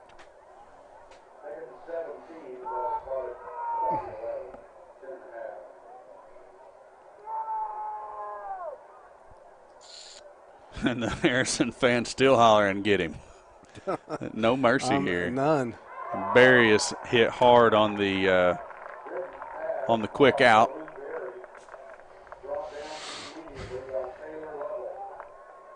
Third down and long for your Eagles here, deep in their own territory, inside the 10-yard line now. 5:40 left to play in the half. And Britton's just we're gonna have to man up on that offensive line and give Britton a little bit of time to get to these receivers. Harrison looks like they're doing to us what a lot of teams are, and they keep creeping closer and closer to the line. And I know Jordan has to have time to set it up, but, man, there it is, throwing the deep ball to Barry. He's open, and he makes the catch at the 50, the 40, the 30, the 20, 10, touchdown, V-Town, and there ain't no flags. None. 0. So the Eagles are on the board. There's the first score we needed. That's a 90-yard bomb. So we've been sitting here thinking it. The people on the feedback have been saying it. We've got to go over the top. We've got to go over the top. But to go over the top, Britton's got to have time. That's what I was saying when he threw it, and I got interrupted in my sentence. And he had just enough time because the end, or I guess it was the outside linebacker, was right there on top of him. Here's the Swaney swing. I like it better that way. Draven Smith in motion. And now what are we going to They're going to throw a flag, and Harrison's clapping. yeah, I mean, they're going to throw it on us. Why? There's only 3 guys in the backfield, so that's not it.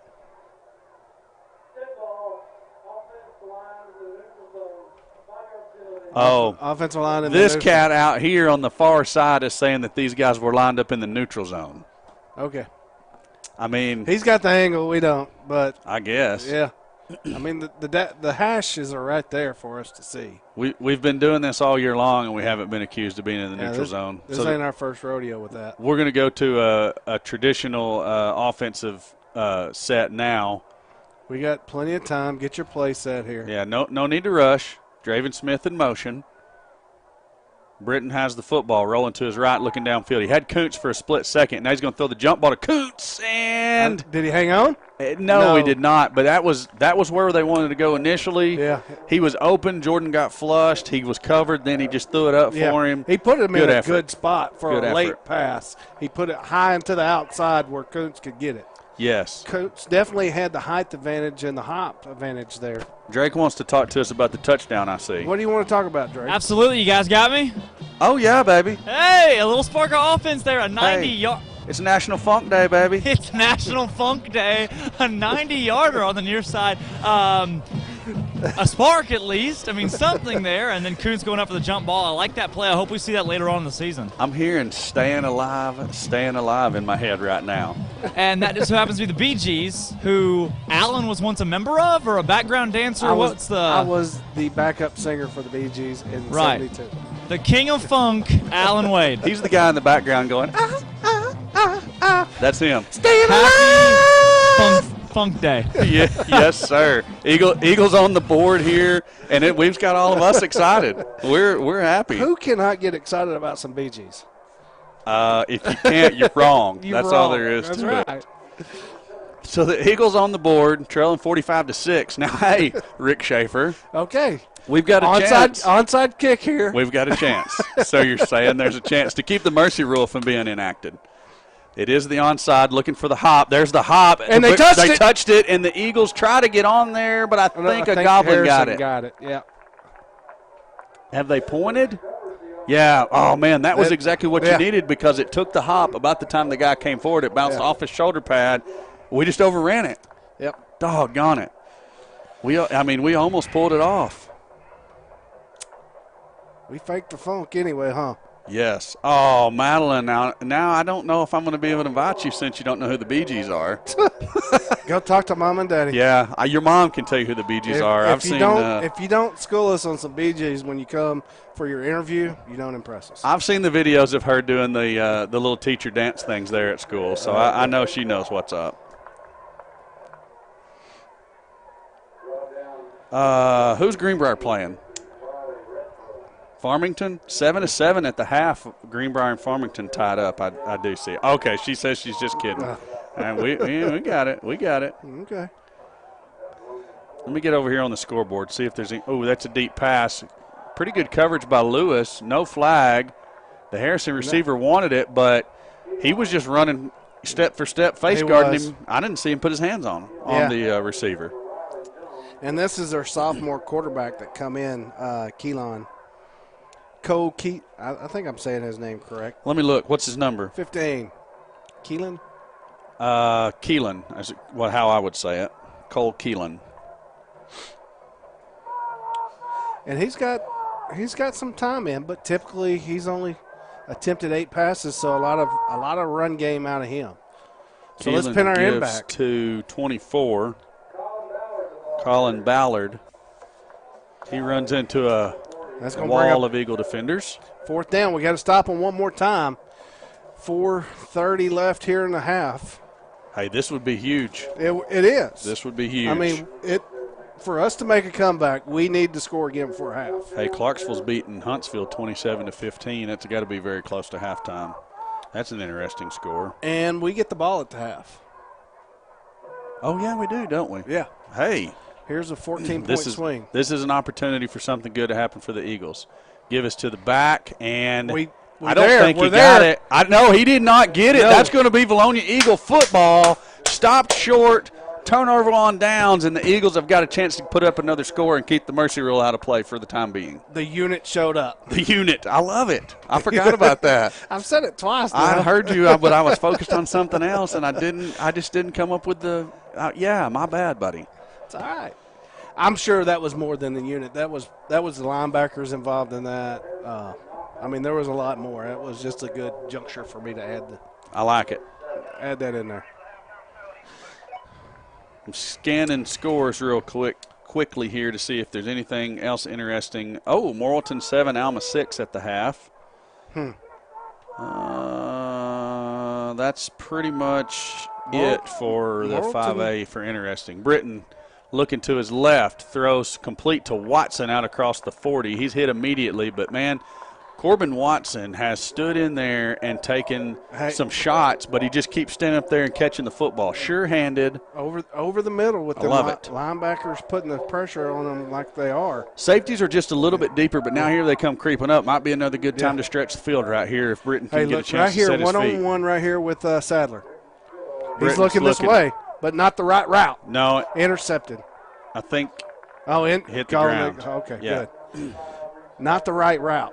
I want to see Sadler do it in and up, out and up, whatever. And basically a double move route. Jordan can let the ball go at the same time he did on that deep slant, but it just needs to be up the field and let Reed run underneath it. Yeah. Third down, we need to get and we can do it to the other side too. It doesn't matter, but I think that's going to be wide open. I'm with you. Britton adjusts Draven Smith to his right. He's ready for the ball. Has it. Looking. He has time. Offensive line keeping him clean. He's going to throw deep to Barry. Barry fighting for position. Incomplete pass. Yeah. No flag. I agree with that because both of them were fighting for their own position. Cornerback looking back. Both good play. I mean, hand it to Harrison. And 3:25, 4th and 7, 6 here. We're going to have to punt. Because if we don't. I'm with you. I know. Man. Now, hey, if we get to the 45 on a run play there. Yeah, true. I agree. I want to go for that. I agree. And, I mean, the fake is in play. Britton is our quarterback, Yeah. He's going to boot it away. Good kick. Punt. Hits inside the 20 and takes an eagle roll. Go get it. Go get it. Down. Keep it in. And we don't. Oh, my goodness. That was good hustle. Yeah, it was. Was that Nick Lewis down there trying to keep it in? And Lewis. And Draven Smith. Yeah. And whoever jumped to try to keep it out of the end zone, it looked like it hit the other one that didn't jump. I don't know who jumped and who stayed back, but. Nick Lewis dove and tried to bat it back into Draven. Madeline was calling for the double move right about the time, or actually just before you said we were talking about it. I'm telling you, she's all over this. Where do you get your football sense at? She watches football all the time. Okay. She's a big time fan of the game. Empty backfield. It's just going to be a quarterback run. Hey, we got two timeouts here left in the half. So let's go ahead and not take it yet, and let's see what happens. And then if we keep them 3rd and 4 or 5, let's start taking them timeouts to preserve some of this clock here. Empty backfield again for help me with the quarterback's name because I can't even see his number. It's number 15, Keelan. Keelan. Yeah. Give to that's Husky on the on the jet motion sweep there. I didn't see them take Husky out much. Even when they take Johnson out, Husky stays in the game quite a lot, especially in critical areas. Sure, like needing a first down right there to avoid us getting the ball back. Right. He is what he was advertised to be. And we weren't, to this juncture, able to be physical enough with him. 35's the man in motion. He gets the football, looking for running room, finally cuts it upfield right into the teeth of the Eagle defense. He's going to gain a yard and a half. Brings up a 2nd and long, and I see you calling for it, Alan. But I don't see any signal from the sideline over there, so it looks like we're going to be content to let the clock run at least for one more play, and then we might take the timeout. Yeah, we only got 2 of them. You're going to have to let it run sometime. So 20 seconds still left on the play clock. It's ticking down to 15. And they're going to snap it early. They snapped it with 14 seconds left on the play clock. Throw a tunnel screen. And that's what we needed. Incomplete pass, so helps us out. Stops the clock with 1:43. They've kind of playing into our hands right here as far as us trying to get the ball back and score before half. Drake joined us in the booth getting ready for the halftime show. Drake, we're going to have a guest. We're going to have a guest broadcaster. Have you a Snickers?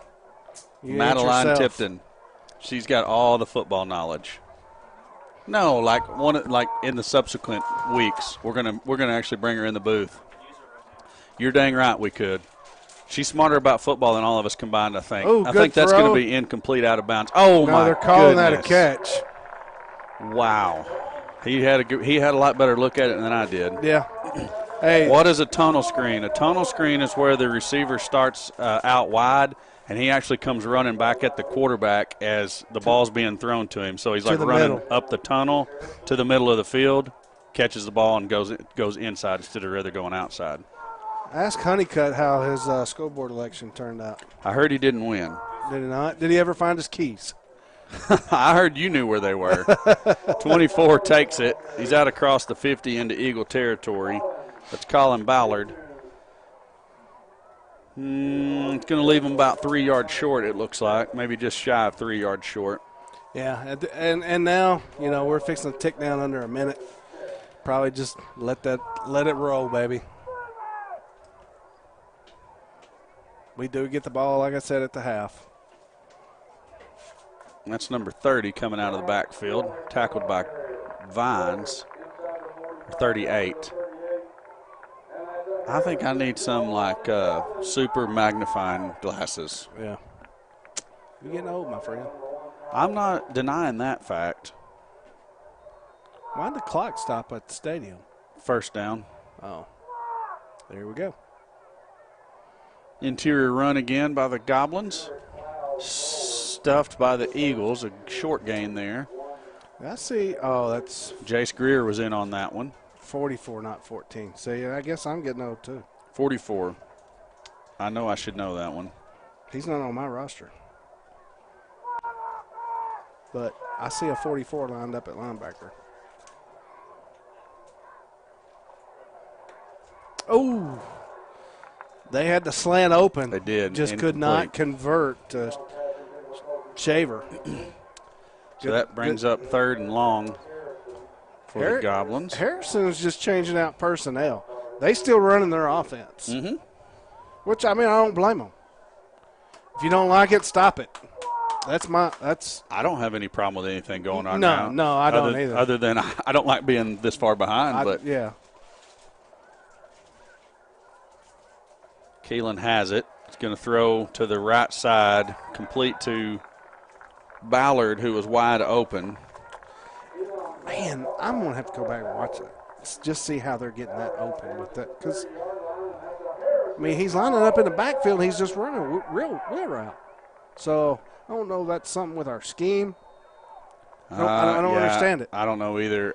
I'm generally trying to watch the football, so I'm not watching the backside of the defense here to see how we're trying to cover it or not cover it.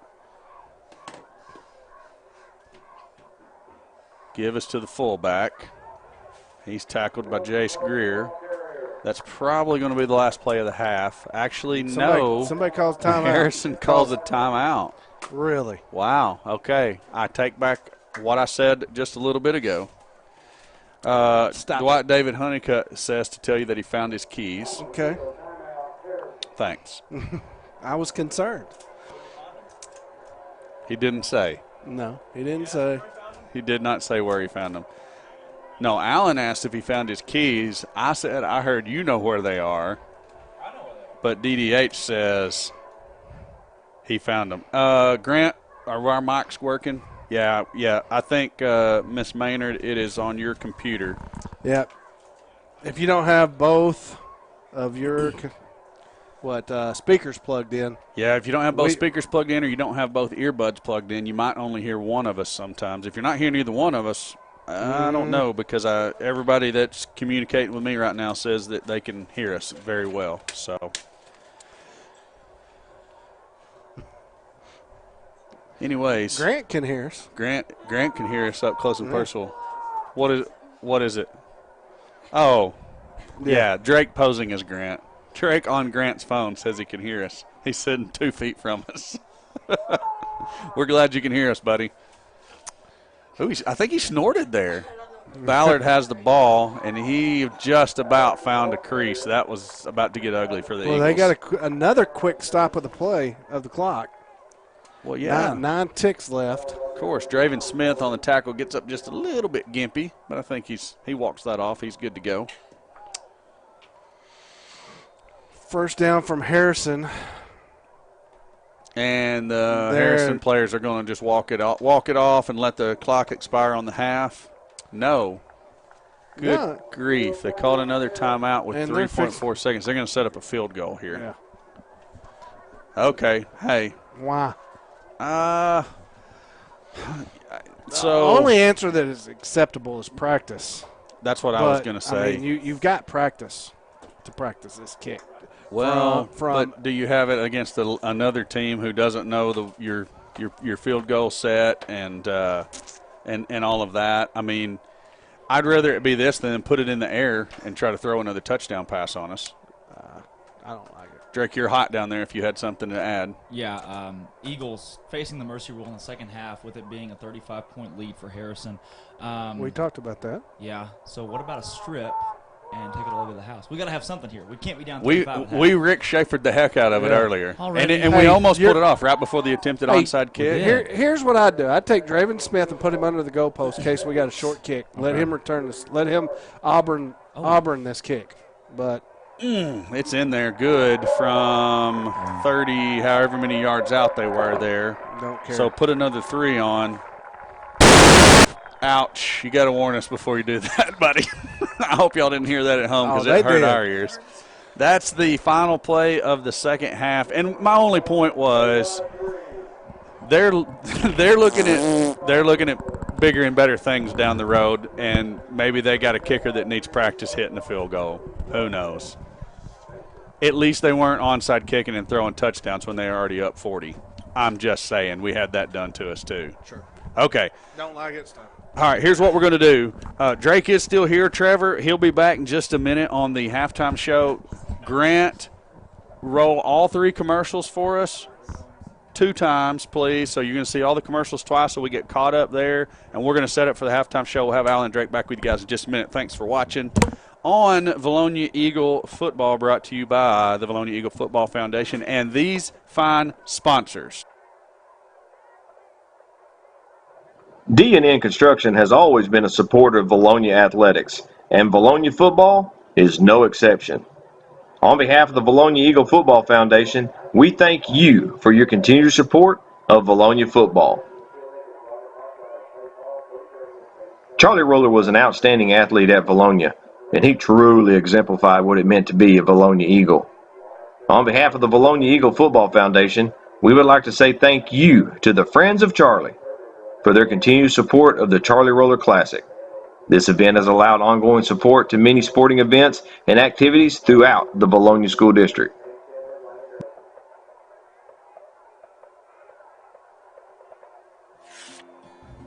Welcome to Linda Marie's. We have lots of fabric, jewelry, clothing, shoes, home decor. Linda Marie's has something for everyone.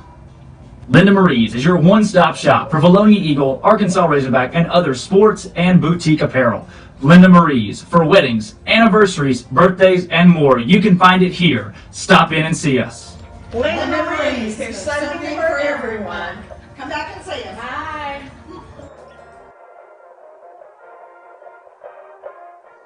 Charlie Roller was an outstanding athlete at Vilonia, and he truly exemplified what it meant to be a Vilonia Eagle.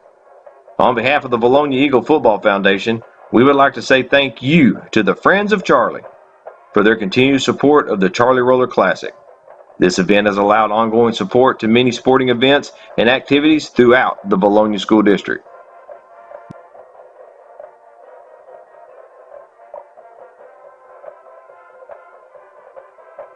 D&N Construction has always been a supporter of Vilonia athletics, and Vilonia football is no exception. On behalf of the Vilonia Eagle Football Foundation, we thank you for your continued support of Vilonia football. Welcome to Linda Marie's. We have lots of fabric, jewelry, clothing, shoes, home decor. Linda Marie's has something for everyone. Linda Marie's is your one-stop shop for Vilonia Eagle, Arkansas Razorback, and other sports and boutique apparel. Linda Marie's for weddings, anniversaries, birthdays, and more. You can find it here. Stop in and see us. Linda Marie's, there's something for everyone. Come back and see us. Bye.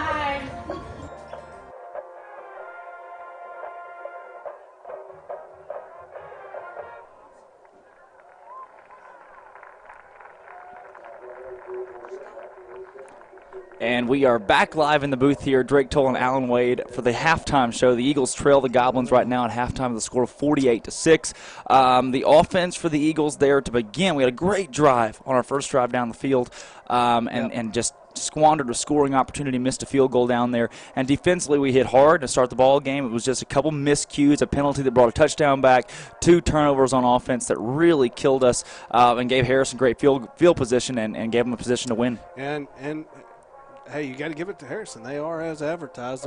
They are 5-0. Yeah.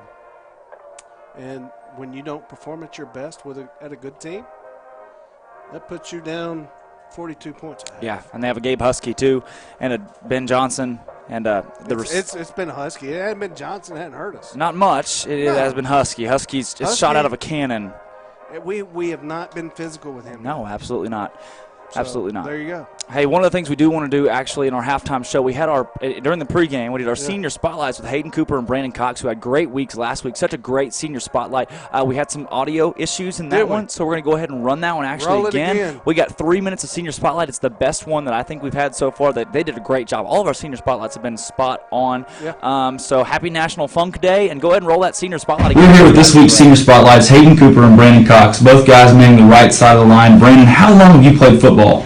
I've been playing for about 10 years now. Cooper, same question for you. About the same 10 years. And now both of you guys, Brandon, I understand you moved from where? I came from Hot Springs. Cooper? Clarksville. Both of you guys moving in and manning the line for the Eagles. Great game last week. Brandon, talk about the mojo between you two guys and how well last week went. Well, it all starts in practice. They tell us that we have to go hard and give everything we got no matter what the weather is. And me and Cooper, he's been my best friend since I moved here. So it's kind of just like a little duo right there, pushing guys around. Cooper, same question for you. You heard your name called a billion times alongside Brandon last week after those touchdowns. How did that feel? Felt real good. I mean, I know I can trust Brandon standing next to me. I know we can get the job done, score TDs. I like it. Now this week playing Harrison, one of the best teams in the conference. How do you stop that Harrison defensive line, Brandon? It's going to be a lot with getting low, making sure we have our hands right, and overall, as Coach Lango said, you got to be some dogs. Cooper, for you, how big is film? When you're in the film room watching film of this Harrison team, what do you see? The defensive ends, I mean, they're quick, but there's nothing we can't handle. And I know the linebackers, they're pretty good linebackers, but I know both sides of the line can handle it. I like it. Now, Brandon, something happened in the 8th grade. Hayden Cooper had a bit of an accident at a football practice. Walk me through what happened there. Well, we were out running our usual gassers with good old Coach Stevens. And, he told Coach Kane he needed to go poop, and Coach Kane told him to tough it out, so he did and just pooped his pants on the sideline, waddled back to the bathroom. Cooper, from your perspective, everyone has brought that up, and we're through week 6. Yes. What is that like for you to be the star of the show? It's an honor. I mean, I told Coach 30 minutes before I had to go run. I had to go to the bathroom. And he told me to tough it out, so I couldn't hold it anymore. And it ended up being probably the best story out of the senior class. Honestly, yes. So for both of you guys, obviously you have a great mojo. The team has a great mojo. Cooper, who's the most influential coach for you on this staff?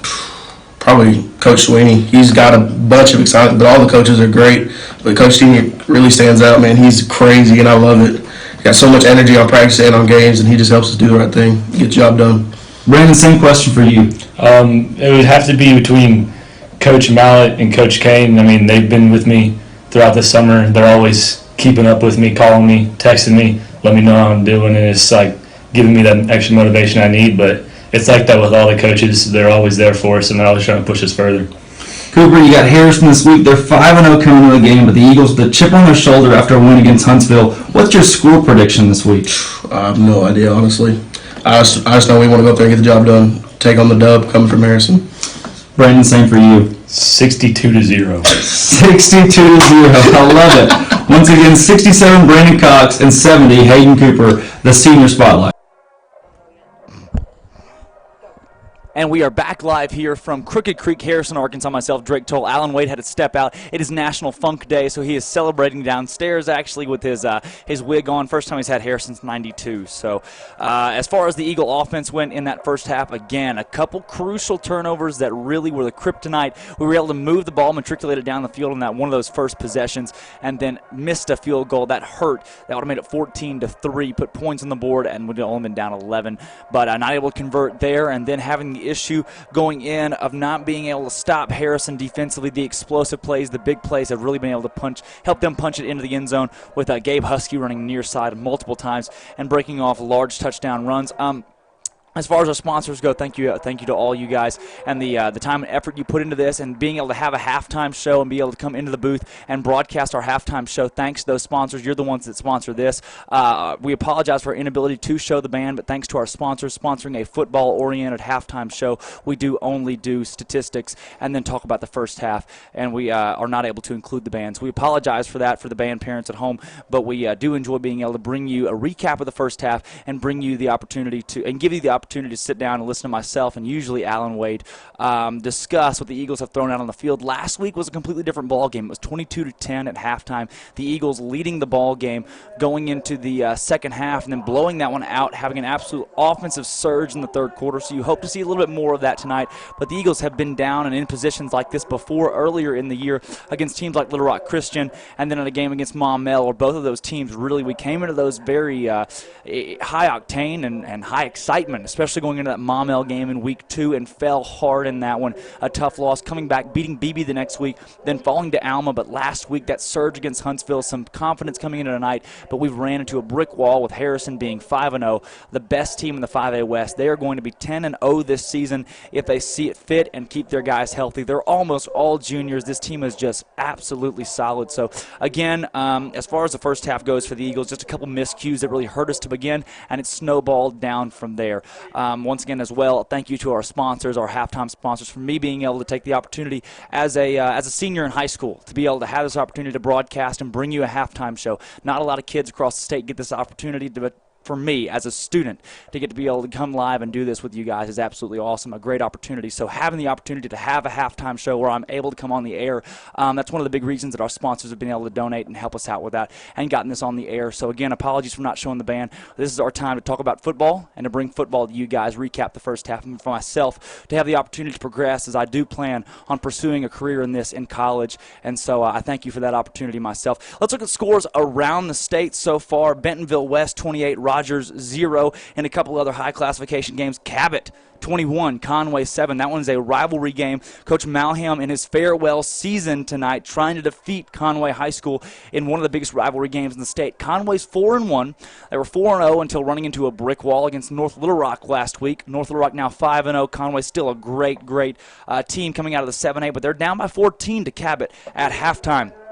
Fayetteville 35, Van Buren 14. Van Buren under new head coach Casey Dick, his first year at the helm. They beat Alma in their first game of this season. The rest of the games we have on tap so far: Springdale Harbor 28, Springdale 21. Harbor lost 6 transfers to Springdale this year, and so that game has a lot of grit going on and a lot of guys playing against guys that they've played with for a long time. That one 28-21. Springdale Harbor actually over Springdale, and they're not picked to win that one either. Sheridan 10, El Dorado 10. That's a little bit of a shocker as Sheridan's been down the last couple of weeks. El Dorado always a threat to win the 6A.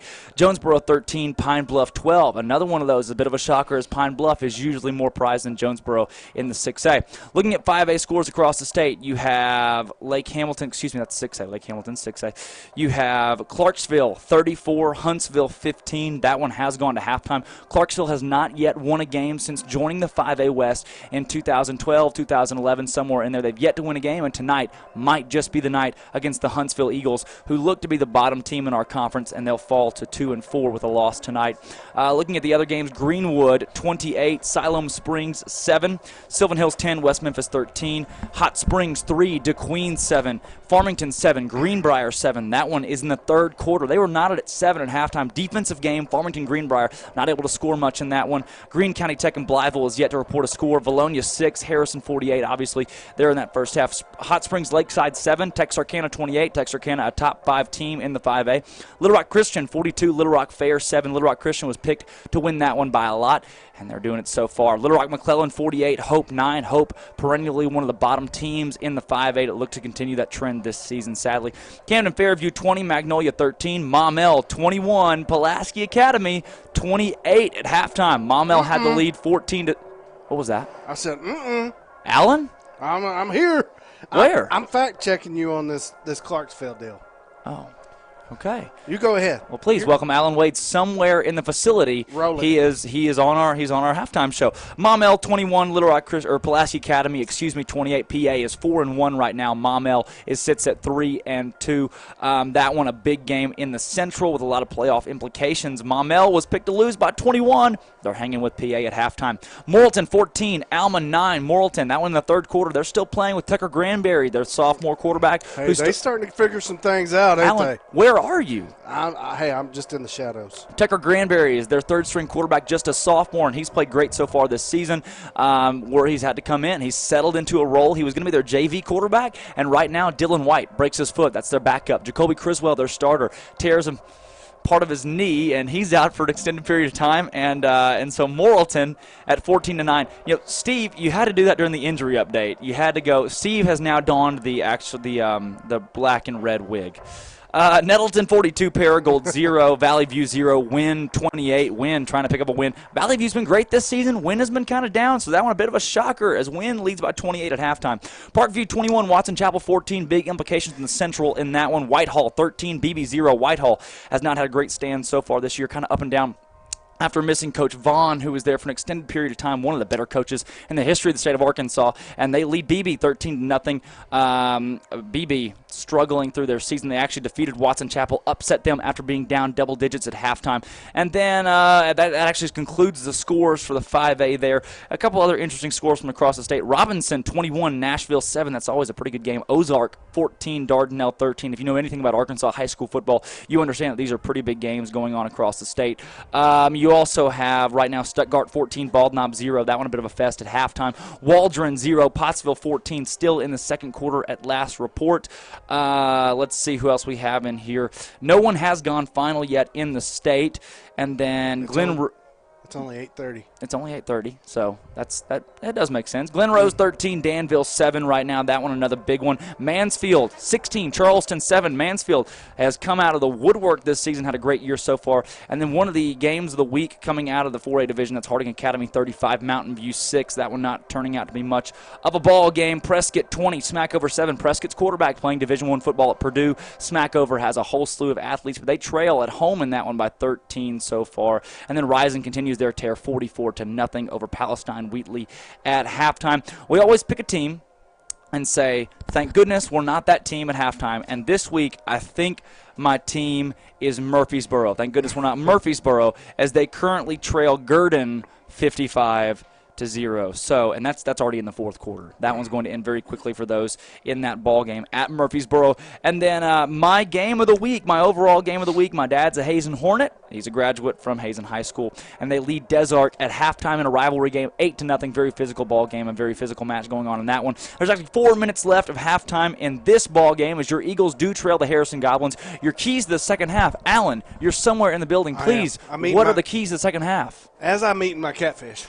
Oh, is that what you're doing? Somewhere. That's what I'm doing. There is a hospitality room adjacent to us. I guess Alan's over there. Thank you for Harrison's hospitality. Yes. You know, they're being mean to us on the field, but they're taking care of us up here in the booth. Hey, I said it at the beginning of the game. We've got to get physical. It's never too late to get physical. Agreed. Go get physical. Absolutely. It's the heart, the effort, the mentality. You may be losing on the scoreboard, but losing mentally is the last thing you want to do. That's when your team shuts down, and it's when you lose that pride and that passion that you really start to lose your season. You don't want that to happen. The Eagles are looking to fall to 2-4 after this ball game in the West, but playoff hope's not over. You've got 4 more games to play in conference. Even if they drop to 1-2, you pick up a win against Farmington, very winnable game next week for homecoming. You pick up a win against Clarksville, another. You have to beat Clarksville. And you pick up a win against the Greenbrier Panthers. That puts you at 4-3 and into the playoff picture. You beat Morrilton. It puts you at 5-2, and you're the top 3 seed out of the West and not playing PA in round 1. That's the goal. Key to get away from PA.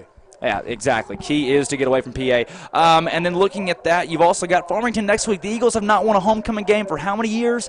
10 years. We've hit double digits since our last win on homecoming night. We keep playing good teams. When we don't play good teams, we still somehow can't come away with it. So the Eagles look to break that streak of losses on homecoming night. The festivities seem to get to us, but not this season. I know the coaching staff, Coach Stout especially, is not a big fan of homecoming, considering the festivities are always great at taking your mind off of the game and off of the prize, trying to win every week. So we'll see you next week in that one. We will see you next week, and we'll see you in the second half. But we'll see you for Farmington in that one. We encourage you to attend that ball game and pack the stands out, as that is pivotal for the Eagles' chances of going to the playoffs, and we will see a shootout. Farmington and Vilonia are very similar this year. There are going to be a lot of emotions and a lot of hype going into that ball game. But for Drake Toll, Alan Wade, and Stone Cold Steve Austin, who donned the wig for the halftime performance, and a great job on our camera tonight as well. We had Taco Franco with an interview in the first half. Matt Sewell's watching from Nebraska. There's some fireworks here and there. Come on now, 90-yard touchdown to Luke Berry. Got to give it to him. Thank you, guys. Drake Toll. See you in the second half.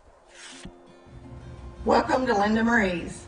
We have lots of fabric, jewelry, clothing, shoes, home decor. Linda Marie's has something for everyone. Linda Marie's is your one-stop shop for Vilonia Eagle, Arkansas Razorback, and other sports and boutique apparel. Linda Marie's for weddings, anniversaries, birthdays, and more. You can find it here. Stop in and see us. Linda Marie's, there's something for everyone. Come back and see us. Bye. Charlie Roller was an outstanding athlete at Vilonia, and he truly exemplified what it meant to be a Vilonia Eagle. On behalf of the Vilonia Eagle Football Foundation, we would like to say thank you to the Friends of Charlie for their continued support of the Charlie Roller Classic. This event has allowed ongoing support to many sporting events and activities throughout the Vilonia School District.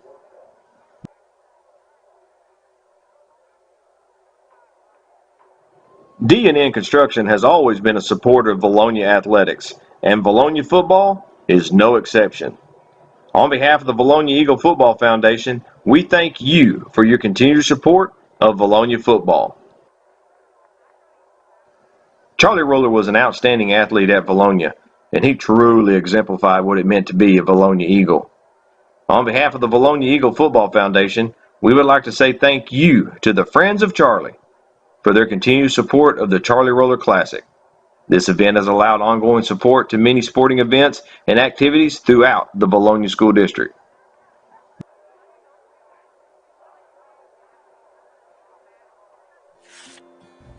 Welcome to Linda Marie's. We have lots of fabric, jewelry, clothing, shoes, home decor. Linda Marie's has something for everyone. Linda Marie's is your one-stop shop for Vilonia Eagle, Arkansas Razorback, and other sports and boutique apparel. Linda Marie's for weddings, anniversaries, birthdays, and more. You can find it here. Stop in and see us. Linda Marie's, there's something for everyone. Come back and see us. Bye.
We're back for second half action.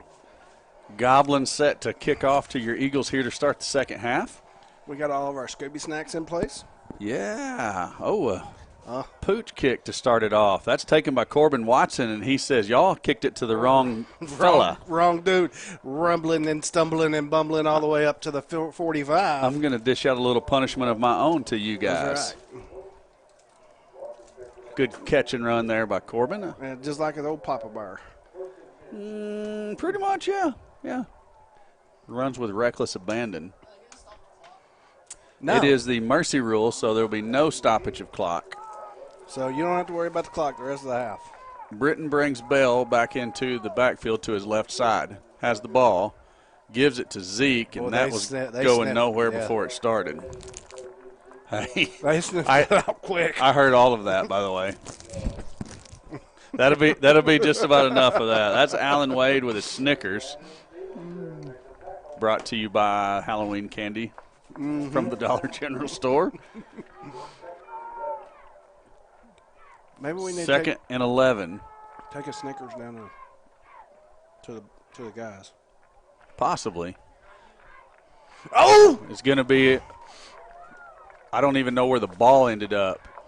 Did he give it to Bale? He was trying to go that way, and he got hit. So where's the ball? Sadler the ball ended up on the Goblin head. On the ground? Mm-hmm. Did we recover? No, it was incomplete. He got hit when he was throwing. Oh, okay. I looked downfield when you pointed and saw Sadler, no one within 30 yards of him, and then I didn't see what actually happened. I was just hoping the ball would come into my field of view. Smith goes in motion to the right side now. Could have called us. Yeah, we were going forward on the snap there. Trying to throw a post over the middle to Barry. It's out of his reach and incomplete. That's going to be a fourth down, and here comes the punt team.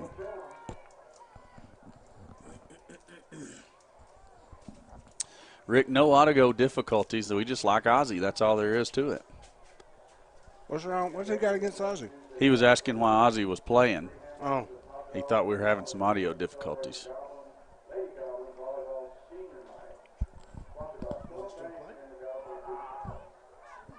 No, it was playing when we were coming back out of those commercials. Oh, okay. While we were sitting there waiting. That's our pump me up music. Yeah, Goblins. 3 tackles. That was Husky, and they had that set up for the old handoff on the return, and he didn't give the reverse handoff this time. Husky kept it himself, and we got a hanky in the hay. Way back here. And back at the 38. Roughing the kicker, maybe? I don't know. I don't know. 70 was late getting up, maybe a chop block.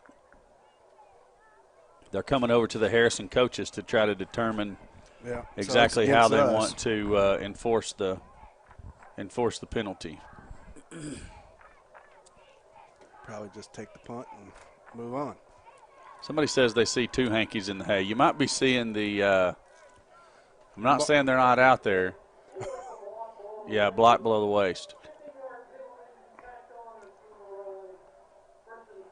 Tacked on to the end of the run. Huh. Okay, then.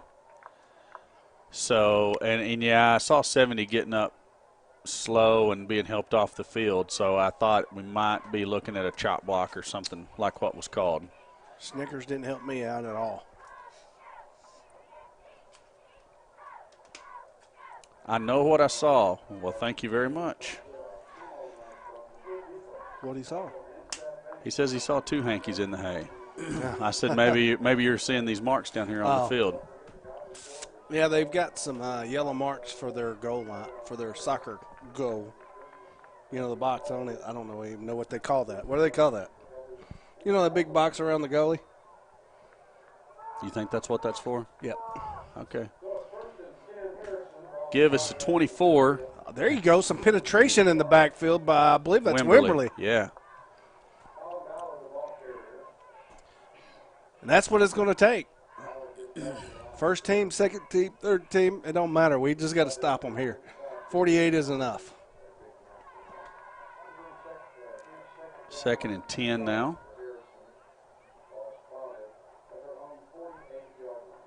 Still that's the sophomore quarterback? 15, yeah, that's Cole Keelan. Ooh. That's a sneaky little play. Yeah, because I thought that was back up the middle. I did too. 24 was the running back, though. That's Ballard, I believe. Yes, Ballard. They executed that one well. Drug out of bounds by Todd Gibson over on the far sideline.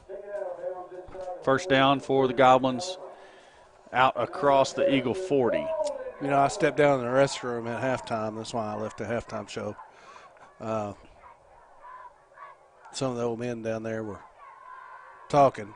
Quarterback's going to keep it back up the middle, and Draven Smith's going to make first contact at the 28-29. And that's too deep in your defense to be making first contact. I was still listening for the story you were telling. Oh. They were talking about the rest of the conference and not after this game, it's basically downhill for them. They better not overlook they already played Morrilton, but Greenbrier they better not overlook. Yeah, 24 again, tackled by Corbin Watson this time. And they were talking about some Little Rock team, and they had already spoke about PA and not knowing how good they were. And they said, and there's some other Little Rock team down there that everybody's talking about. It's supposed to be pretty good. They didn't know that PA was good? Well, they alluded to that PA was not what they used to be. Okay, if you say so. Yeah, that was I come back at them. I said the other Little Rock team you're talking about is the one and only Little Rock Christian, who PA did beat big, but down. Justice Hill was out. Yes. Tackled that time by Caden Bartlett and Tanner Loader into the game. Tanner helping me out last night on the broadcast. And you put a good, and Harrison, not sliding any other of their other players. They're all good. They execute, their offensive line executes well. They're well coached. They execute well. They get in the right position, and they give Husky holes. And when you have some of the holes that he has to run through, it's pretty easy, especially with his speed. Now, he makes some things happen. Yes, Mr. Johnson is a key to this, but their hopes and dreams are hanging on that 23. Oh, absolutely. Watson there on that last play with another hit, and there he is again. Oh, Watson came to play on defense. He might have took the better of that particular hit, but he was the first guy there. He's coming up playing hard for the Eagles here defensively in the second half. So the old man, long story short, didn't know who Little Rock Christian was, and PA apparently is down. That's the bathroom talk. Okay, so what I get out of all of that is those guys didn't have any clue what they were talking about. Not much. Or very little anyways. Quarterback keeper runs into his own offensive lineman, and then the Eagles push him back. So, hey, what we did well there is the unit did stand up and not give up that yard or two that Harrison was needing for a touchdown. They stood up and said, not right here, not on this play.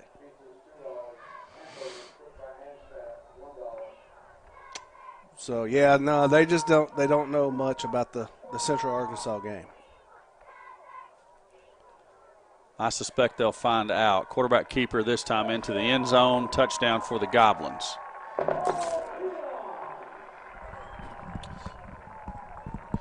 Yeah, and I got a buddy that I was in the Marine Corps with. He's a firefighter up here. I've been looking for him. Texted him earlier, or didn't text him, tried to Facebook him today. Let him know I was going to be in town. I hadn't seen him yet. Uh-oh.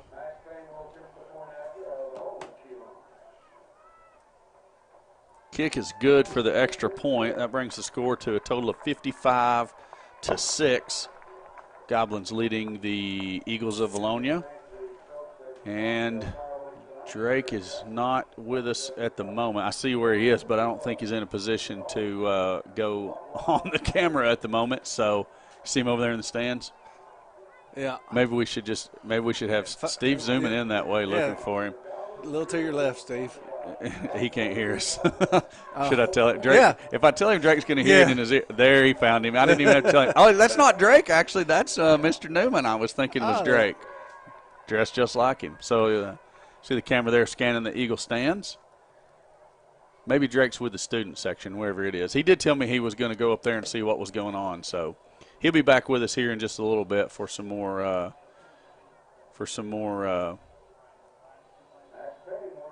Is somebody talking to me? Do you hear what I'm? I don't hear it. Oh, I think I'm hearing the coaches coming through the window here. Oh. It was freaking me out for a moment. That's Langer on the catch. He's going to turn it 7-8 yards there. I think that was Langer. No, that was Watson again. Oh, now these guys are getting on the bandwagon of the yellow marks on the field, so they know what I was talking about earlier. They finally see them. Yeah, I know what I saw too. So either way, it is definitely it messes up what you're looking at when you look down there and see the soccer box, as we were corrected. It's actually called the box, Alan. Okay, you were right. You didn't even know it. Britton brings Bell into the backfield with him. Has the ball. He's going to give it to Zeke, and that inside run is not going to happen tonight, guys. Not if we let two defensive linemen back there all night. No, and they had both of them. That's 75 and 72 for Harrison. Just a beeline to the quarterback. They had a meeting that was just right there at Britton and Bell. And that is Roland and Nadeau for Harrison. Taking a deep shot, but. And he took a shot too, unfortunately. Yeah, there it is. There's some laundry in the lawn. That wasn't one of them? Was it? What's that? Laundry on the lawn? It could have been. It was a laundry something. They're at the 47. Going to give you pass interference. Yeah, a little pushing and shoving down there. I saw that they're kind of late on the play. That was kind of that one where we always question, is there an uncatchable rule in high school football? But, I mean, maybe the interference caused him not to be able to get there. Who knows? You don't think so? No, not that one. Britton setting up alone in the backfield. Looks to his right, now throws to Watson again, and Watson just keeps getting open there on those little short routes. Yeah, and he is taking some punishment by the Goblins too, but that is one strong young man. Look at him. He's like the Energizer Bunny. Yeah, I can see that. Or who takes a lick and keep on ticking? That's Timex. Is it Timex? I don't know. All right, somebody out there tell us. Fake to Smith. Britton gets drugged down by his helmet, and the white hat's right on top of it. Not going to throw the flag this time. It sure appeared like he got drugged down by the helmet. Man, and that was short, and that was second and short. Going to bring up a third and 4 or 5? Yeah. I mean, it's still not terrible given that it was a sack, but still, man, you hate to see that. And, it looks like we're trying to set up the right plays. And when we get the receivers downfield and get them open, Jordan's just not having time to deliver the football. No. It's like we can't. And they're doing that with 3 and 4 guy man rush. Okay. That can go as far as they want to. It's coming back. There was 2 guys a hold of the intended receiver that time, and it was Watson again. Offense, y'all can come on back out. That ball's coming back. Yeah. We're going to have a first down out of this. And, again, going to that well one too many times, that Watson underneath. No, Watson was going to catch that ball if he didn't get drugged down. No, he had 2 backers on him. The only way they were able to hold him was grabbing a hold and riding him like a horse. I realize that. But I'm saying they're covering that up. Somebody else is coming open. Okay, that makes more sense.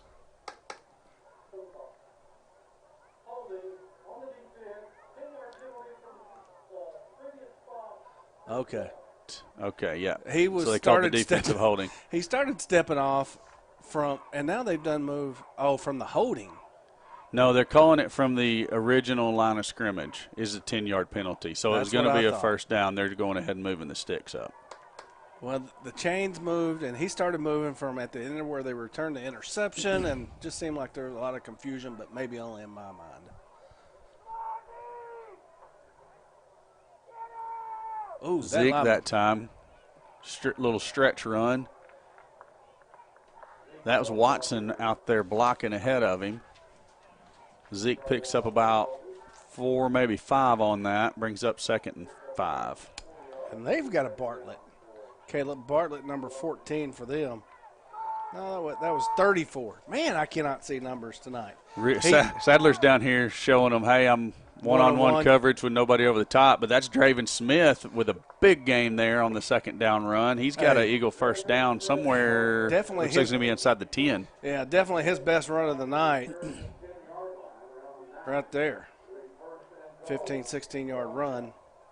Well, Eagles they're able to get that. They're getting to the edge a little bit better here in the second half than we did in the first half. Yeah, I see what you're talking about. I mean, Sadler's one-on-one all night. He's got the slant. That's Draven Smith again, There's and the the ball's ball. on the ground. And the ball rolled out of the end zone. Touchback, Harrison football.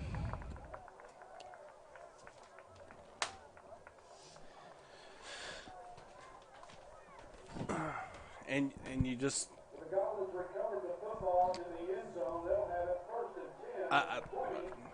I guess they actually recovered. It didn't roll completely out of bounds. Got kind of blocked out of that over there. But either way, the Goblins got it, and it's their football out at the 20-yard line.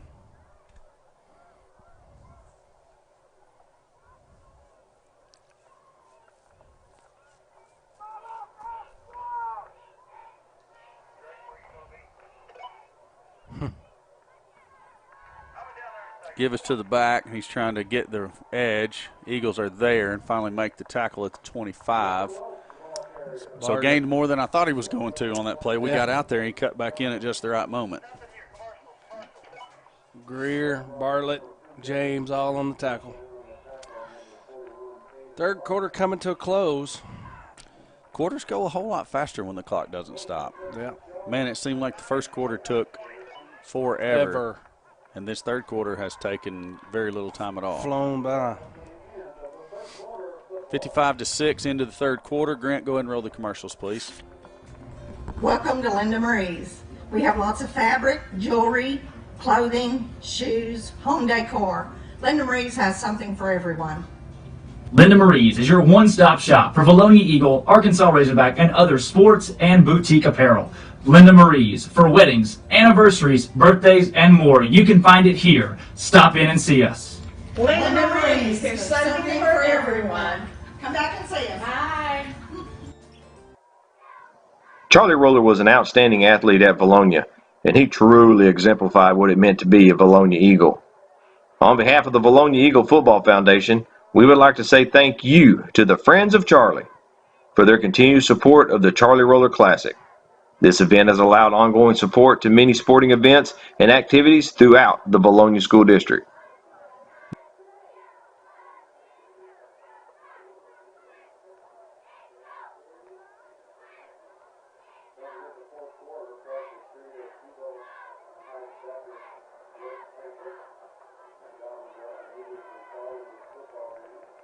You don't know. Back to you after a word from our sponsors. Give us to the first back through. He is tackled out there by not Gibson, I'm sorry. 25. That's Thompson, yeah. From where he came from, I assumed it was going to be Gibson, but it was the other side. So my mistake, Mr. Thompson. Good lick right there on the tackle. First down for the Goblins. I'd like to say thank you to all of our sponsors that help keep this thing rolling. Without you guys, there would be no YouTube channel, Vilonia High School YouTube channel. It's Charlie Roller Foundation, DNN Construction. Well, there might be a high school YouTube channel, but there wouldn't be this riveting broadcast that we put up on here. That's right. You wouldn't get all this goodness from you and Drake and the little bit I can sprinkle. No. The little bit I can sprinkle in from time to time.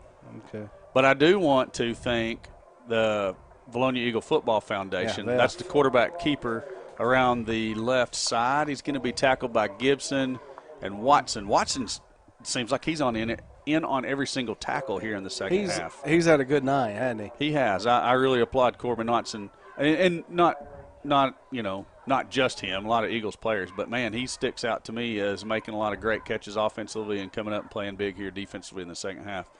Vilonia Eagle Football Foundation. None of this broadcast stuff would be possible without some of the forward thinking of a couple of board members there that kind of had a vision, and a couple years ago, and it took a little bit to bring it to fruition. Myself and you and Drake kind of got involved last year, and we got some donations to get this ball rolling, and the rest is history. And from that point, then after we did football, you've seen a lot of basketball. Drake did a lot of basketball last year. Chris Lee, they did a great job there. I did some softball. Drake did some baseball. We did state volleyball, state track. I mean, a lot of interesting sports broadcasts. Drake's a very talented individual and looking to go on and attempt to make a career out of this one of these days, I do believe.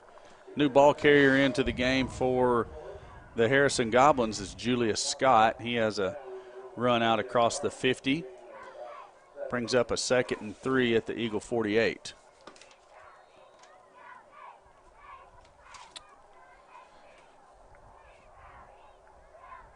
Watson's playing a safety position. Yeah, he's out there playing, I guess, where Draven usually plays. That's Watson giving chase. But ultimately the tackle's made by Tanner Thompson across the way. There's a couple of flags on the play.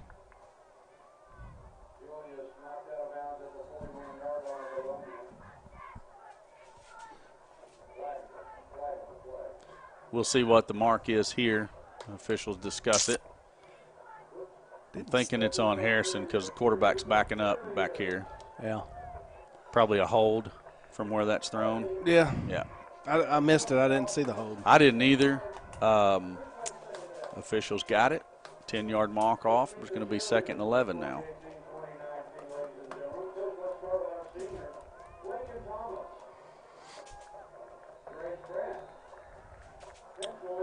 Yeah, where are we going next week? We're at home. Homecoming. Yeah. Homecoming against Farmington. That's right. Farmington makes the long trip down 540 and Interstate 40 to come see the Eagles. Screen pass to number 3 out on this side. Ooh.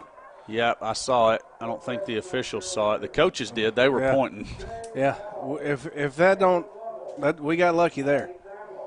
Lewis got a little bit of the mask. He didn't mean to. Well, no.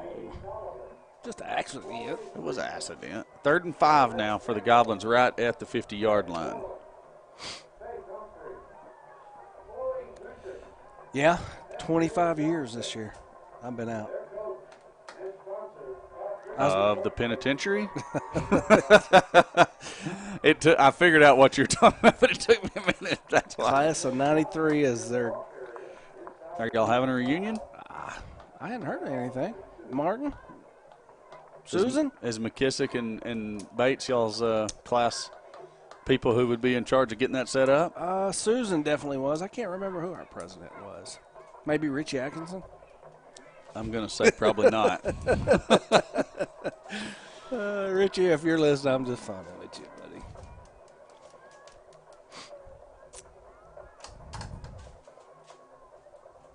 The give is to Scott again, right up the middle.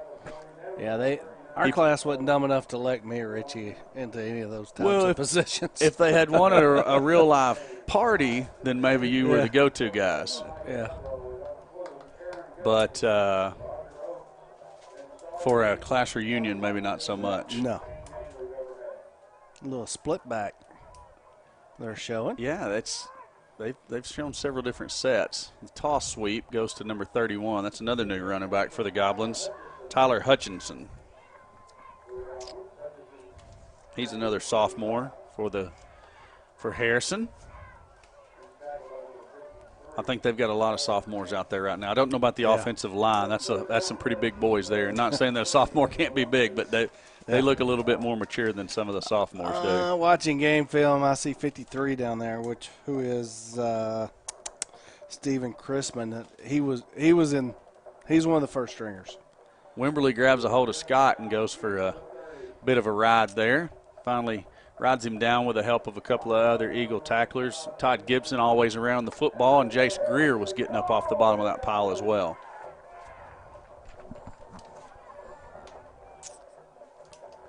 Clock rolling with 6:25 left to play.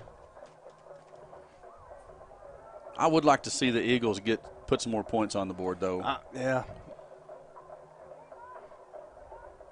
So, we was calling this Crooked Creek as I'm looking at their scoreboard over there. Looks like FS Garrison Stadium. Yes, that's what I'm saying. I think Crooked Creek was actually kind of tied to the old stadium. Guess we passed over Crooked Creek coming in. That's actually a pretty funny comment right there. He said, do the Harrison players buy their own shoes? The green shoes are throwing me off. I didn't even notice it until I've seen it. I see them now. It's hard not to see them. That's all I can see now. Just no rule. Yeah, I think you're free to wear whatever you want. I know Sadler has gold on the bottom of his. I think Newman has some kind of bright red shoes, doesn't he, of some sort or another maybe? No, I see a bright red pair over there, but it's not Newman. I don't know who it is. But, yeah, I think they all kind of just do their own thing. Whatever floats their boat.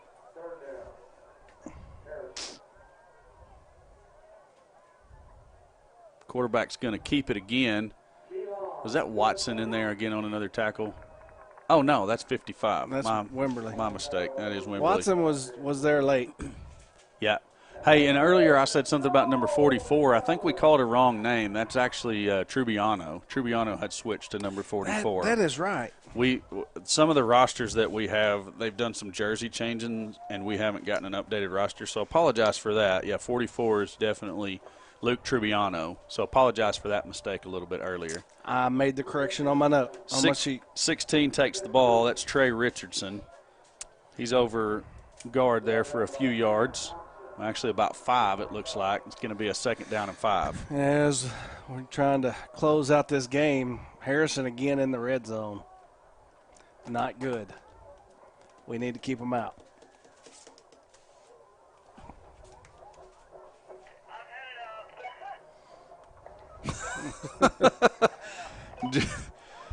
We laugh because Drake just came over our speaker or our walkies and told us that he was headed up.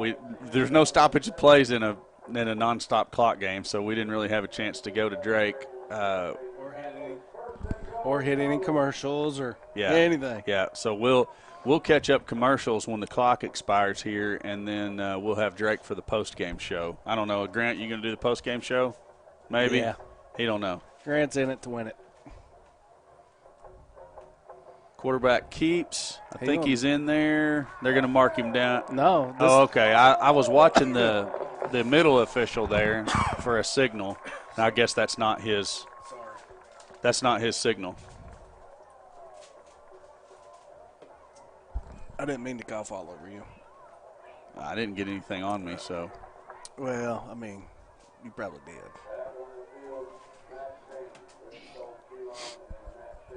Maxwell's kick is good again, and that dude can kick it. He's got a leg. He's been true on every single extra point, and he has a couple of field goals also, including the one there at the end of the first half that was at least 32 yards. It may have been more. I'm looking at the area of the field that I know they put the ball down. So, yeah. And he had plenty of leg on that one. I don't know about how accurate he is right and left, but I think he'd be good for at least 40. Yeah, I think he would too. You know, looking at the scoreboard, and I was kind of reviewing. I don't want to. I know it. You made me. I'm trying to avoid it.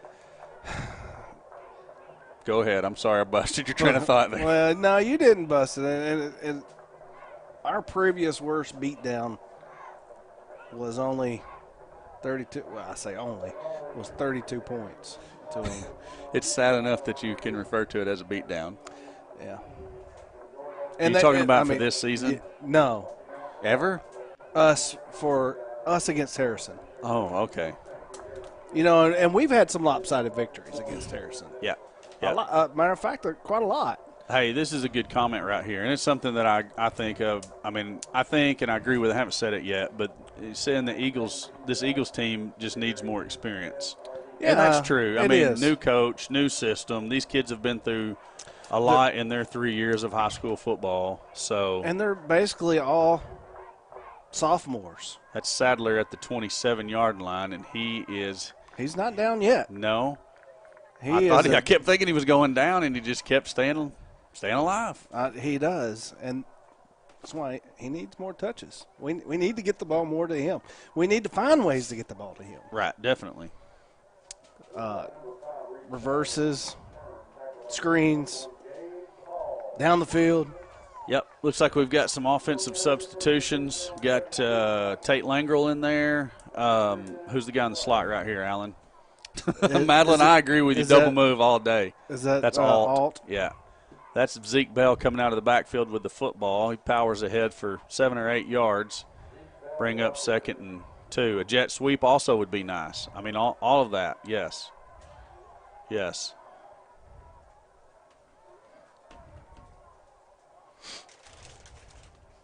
Man, the live chat is putting in overtime work tonight. It's been great. I've enjoyed it. I really have, guys. Thanks for all the comments. Let's just reflect on some of that this last 2 minutes. Yeah, definitely. I mean, a lot of positive comments coming in, and you like it because, we definitely support the Eagles. It's hard to watch at times, not from a perspective of it's bad football. It's just how much work these guys are putting in. Yeah. They go in early for workouts. They stay late for workouts.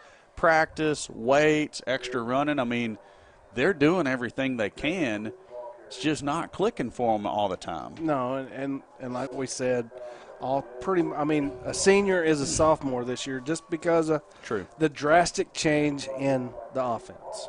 What I like, and granted, Jordan's been hit a few times tonight. We're not gonna say he hasn't, but I've seen some bright spots out of the offensive line tonight. Yeah. That there's been times where he's had plenty of time to throw, and he's made some throws, made some good, first down passes and whatnot, and stretched the field a couple of times. Had the long touchdown pass to Barry. Yeah. So I mean one taken off the board down here to Coach. True, and couldn't respond after the penalty took those points off the board. Yeah, and we drove down a few times, got in the red zone, and was unable to convert. A fumble, ball handling issues down in the red zone. Just little things that we got to clean up to kind of get us over. Now the things we need to clean up tonight is not going to erase a 54-point deficit. No. We've still got a ways to go. I mean, This is an exceptional Harrison Goblin team, taking nothing away from them. But the Eagles are better than we've shown here tonight. And we ain't slighting the coaches, we ain't slighting the players. It just is what it is. We got outplayed. Yeah. It's one of them nights, and it's kind of one of them Alma nights. And we just, if we're going to talk about playoffs, we're going to have to clean it up and fix something quick. Right. I mean, I think if you knew very much about the 5A West and you knew about Vilonia and what we were trying to do with the new system and new coach and everything this year, I don't think you would have went down the list and circled Harrison as a potential win. No. Because we knew they were going to be stout this year. We saw what Husky and Johnson did last year as sophomores to us down at Vilonia, so you had to expect they were only going to get better. Now, you look forward a few games on the schedule that the Eagles should have an opportunity in. Clarksville, Farmington. Farming was a 7-point game last year, and fumble issues last year in that game. That should have been our game last year. Absolutely, and it's gonna be one of the Faulkner County showdown. I mean. I don't know what the score is on the Greenbrier game right now. I know what it was at halftime, but you throw the records and everything out the window in that game. I know there was times that the Eagles had absolutely no chance of winning and ended up pulling out a victory. Same thing for the Panthers. Big victories. So I mean, you look at that one and you think you got an opportunity. Yeah. You've got to execute. So we've definitely got some winnable games left on the schedule. I'm trying to think of who. I mean, Morrilton, you never know what's going to happen there because, I mean, maybe Criswell comes back, maybe he doesn't. And if he comes back, how effective is he going to be in his first game back? Yeah. Right. So, and that may be a good chance for us because obviously they've got some – Morrilton's got some things working.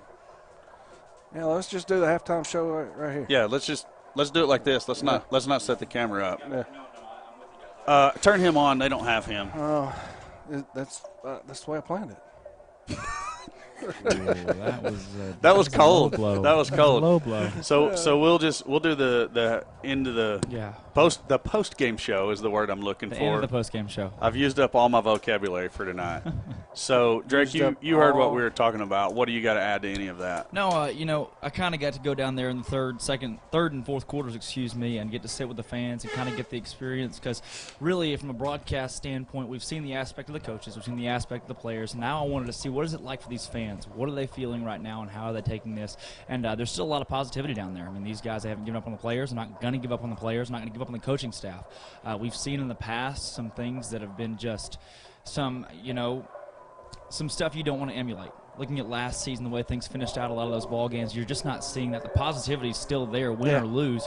You're just facing a Harrison team with the 2-3 best athletes in the conference. They're juniors. True. They're young. They played all last year, so they have experience still. And they showed that tonight. They dominated through that aspect and through taking advantage of mistakes when we made them. Drake, and you bring up a couple of really good points there, but you make me think of another point, something that I've said in a couple of the other games where things haven't necessarily gone the Eagles' way. Right. But the thing that I don't see out of this team that I have seen over the past few years, I would almost say several years, going back to the end of Stanley's tenure here, is the bad body language and the throwing helmets and kicking crap on the sideline. I could not stand that, and you just don't see that out of this team. No. And they're going through adversity just like any of those other teams did. If not more so, yes. And keeping a really good attitude and fighting to the bitter end. I love that. I love that about this team. Kudos to the coaching staff. A lot of the, some of the same coaches still around that were there during some of those times. But kudos to everybody involved for, keeping the right attitude and not acting a fool over there on the sideline. Absolutely. I think that's a big part. Coach Langrel, I think I've quoted it on the broadcast before. He says, you guys can cuss when I cuss. And he's yet to curse at all. And in high school football, and then you look at the collegiate level, just ethics aren't a part of it in a lot of aspects and in a lot of schools. But that's one thing that we pride ourselves on, the intangibles, the non-negotiables, our ethics. And we do a great job of really staying level-headed. I think it starts with the coaching staff, starts with Coach Langrel. He's yet to get just absolutely, off the wall, and a lot of coaches at this point don't have the control to stay so well poised as he has. So credit to those guys, the entire staff, for really holding themselves together and keeping these guys glued together, because as a staff, it's tough to swallow 62-6 no matter how it happens.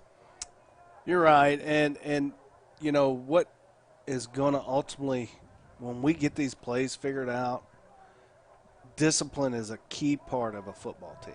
Yeah, somebody made the point right here that one of the big problems they see is outside containment, and that's discipline. That's not only discipline, but that's technique as well. Yeah, I'm meaning discipline, mentally, physically. Oh, okay, I'm with you. Yeah, to not lose your mind, getting drum 54.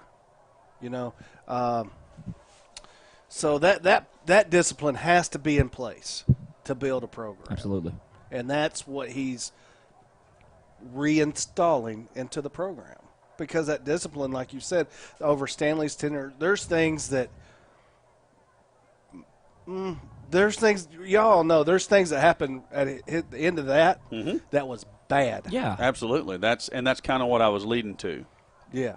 So he is reinstalling that discipline action that we need to build our program. Absolutely, and I think that's a big part of the ethics. It's not something to hide. Yeah. I mean, the end of that Stanley tenure, and we even saw a little bit of it last year. Guys, players, parents, coaches that just didn't keep that cool. But this staff, that's one of those things that going forward. This is tonight is a night where we look at the future and say, what can we do to progress in the future instead of just harping on this one. Yeah, it's done and over with. That's right, exactly. So what are we looking forward to? And you look forward to a staff that's going to stay poised no matter what. 0-10 or 10-0. These guys guys have level heads, and that's how you build a program. Exactly right. So we've got the elements in place. Stay with us.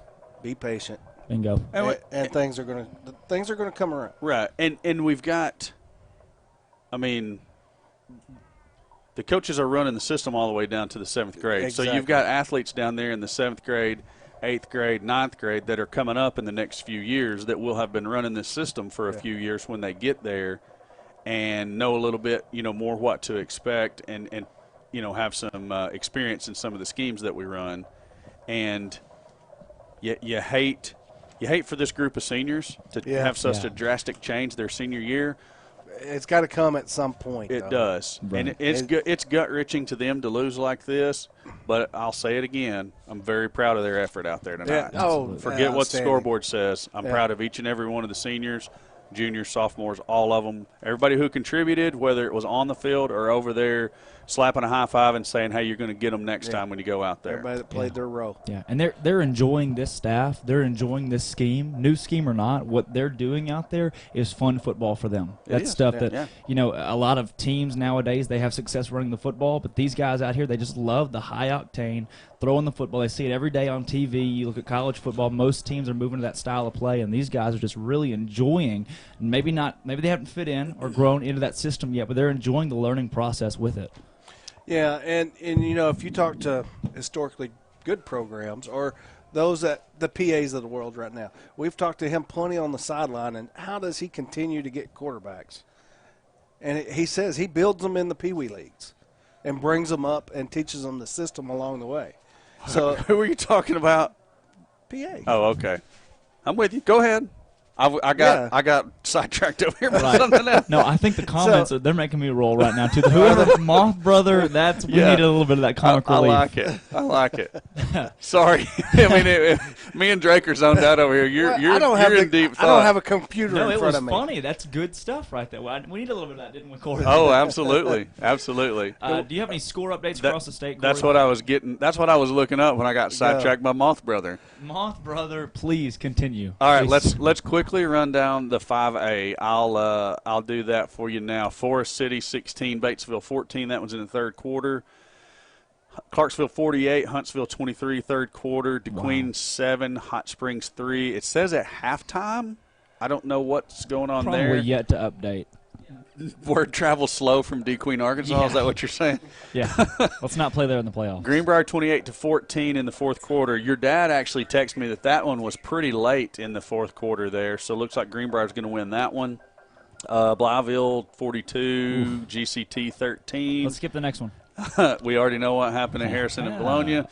Texarkana, a lot of people saying favorite to win the 5A, maybe even over PA.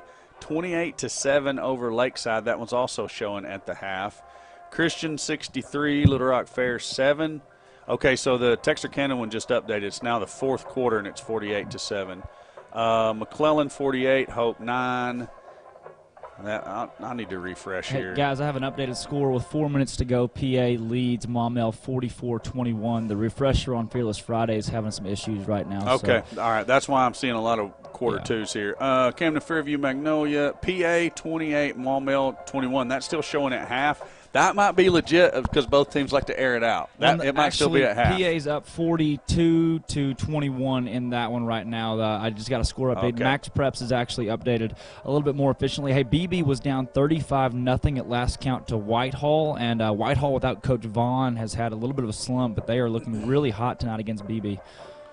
Why do I see Whitehall 13, BB 0? That one's not updated. Yeah, Fearless right, Friday is not updated well. You got – now, Alma and Morrilton's a legit score. Alma 23, Morrilton 22, and that's deep in the fourth quarter. That's right. Your dad sent me that one, too. He's watching some Was that scores my father? somewhere. It was Daddy Moth's T. father. Yeah, no, that was the one and Moth's only brother. Philip Toll. He was texting me that earlier. Well, you're kidding. Hey, No, how about a big upset with Wynn 28, Valley View 7. Valley View had a lot coming into this season, and how about Wynn? They coming into the year in the past couple games they've struggled, but they took Valley View to the woodshed tonight, 28-7, only allowing one touchdown in that one. Yes. Yeah. Okay. I was checking the chat again to make sure Moth's brother hasn't come back. And then we got an update. Matt Sewell's alumni Texarkana High, 48-7 against Lakeside right now. Texarkana, like you said, they're in the top 5, and they're a favorite right now to win the 5A. One of the favorites, and can you believe it? Alma Morrilton's gone final. I got that text. 23. Did you already say that? No, I'm just saying. Do you want while to you were talking, your dad texted me, and now you're stealing my thunder. Okay. And your dad's thunder too. You're actually stealing your dad. You're stealing your father's thunder. Oh, Phil. Alma beats Morrilton 23-22. You're kidding. No Boom. way. Wow. Yeah, that's terrible. Moth Brother has responded to you, Drake. Hey, Moth Brother, listen, man. I love it. We're in a well-lit booth. You'd love it up here. McClellan 62, Hope 15. Hope, a perennial bottom dweller in the 5A. And then Clarksville 55, Huntsville 23. That's similar to the Vilonia score. Vilonia-Clarksville could be a shootout, but hey, look. Clarksville about to pick up their first win as a member of the 5A West. Give it up in the booth for Clarksville. You know, that's not their first win. I disagree with that. What? No. Come on. Since 2012. Go look back on Max Prep. Okay. And go back to 2012. They beat Greenbrier. They've beaten Farmington. Okay, we're looking at the wrong Max Prep. Here. Were they members of the conference at that time? Yes, they were. According to Max Prep, they were in the 5A Do you standings. also believe in the Tooth Fairy? Exactly. Hey, the Easter Bunny is on the sidelines. I can read. We're not saying we're questioning your reading ability. We're just questioning the validity of Max Prep sometimes. Right. I can't. I only know what I read. Hey, it was on the internet. I've got El Dorado. Oh my goodness! Seriously. Yes. That's not an unexpected comment. I mean, I'm with you. I saw that coming. You've got another one in the 6A coming out of the 6A. You got Searcy 27, Marion 23. How about Searcy putting up a season this year so far? And then Russellville 28, Lake Hamilton 14. I had a good eye on that one. So a couple of these. The big one tonight, though, Conway and Cabot, Malham's farewell tour is what I'm calling it. It's not a 10-game season. It's a farewell tour.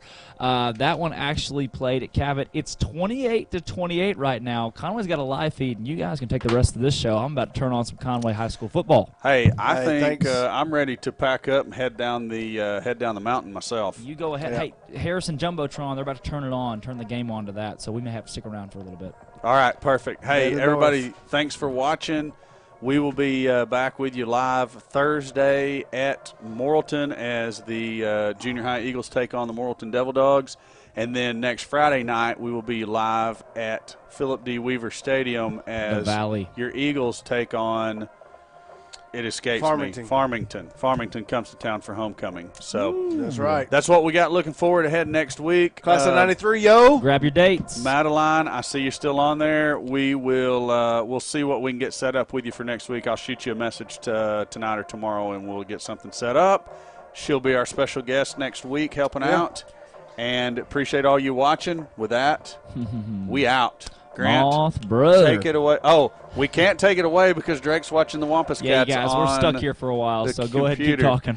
Grant, run those commercials for us. Yeah. And then roll that music, and let's roll on out of here. Get you guys later.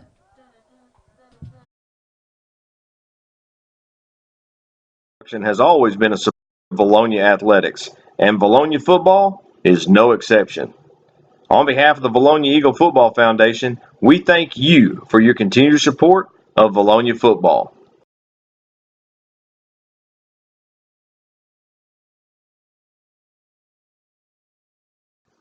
Charlie Roller was an outstanding athlete at Vilonia, and he truly exemplified what it meant to be a Vilonia Eagle.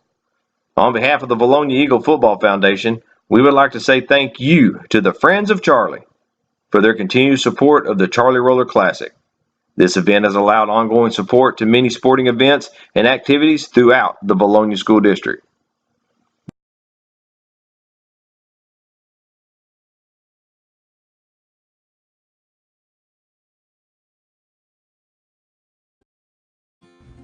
Welcome to Linda Marie's. We have lots of fabric, jewelry, clothing, shoes, home decor.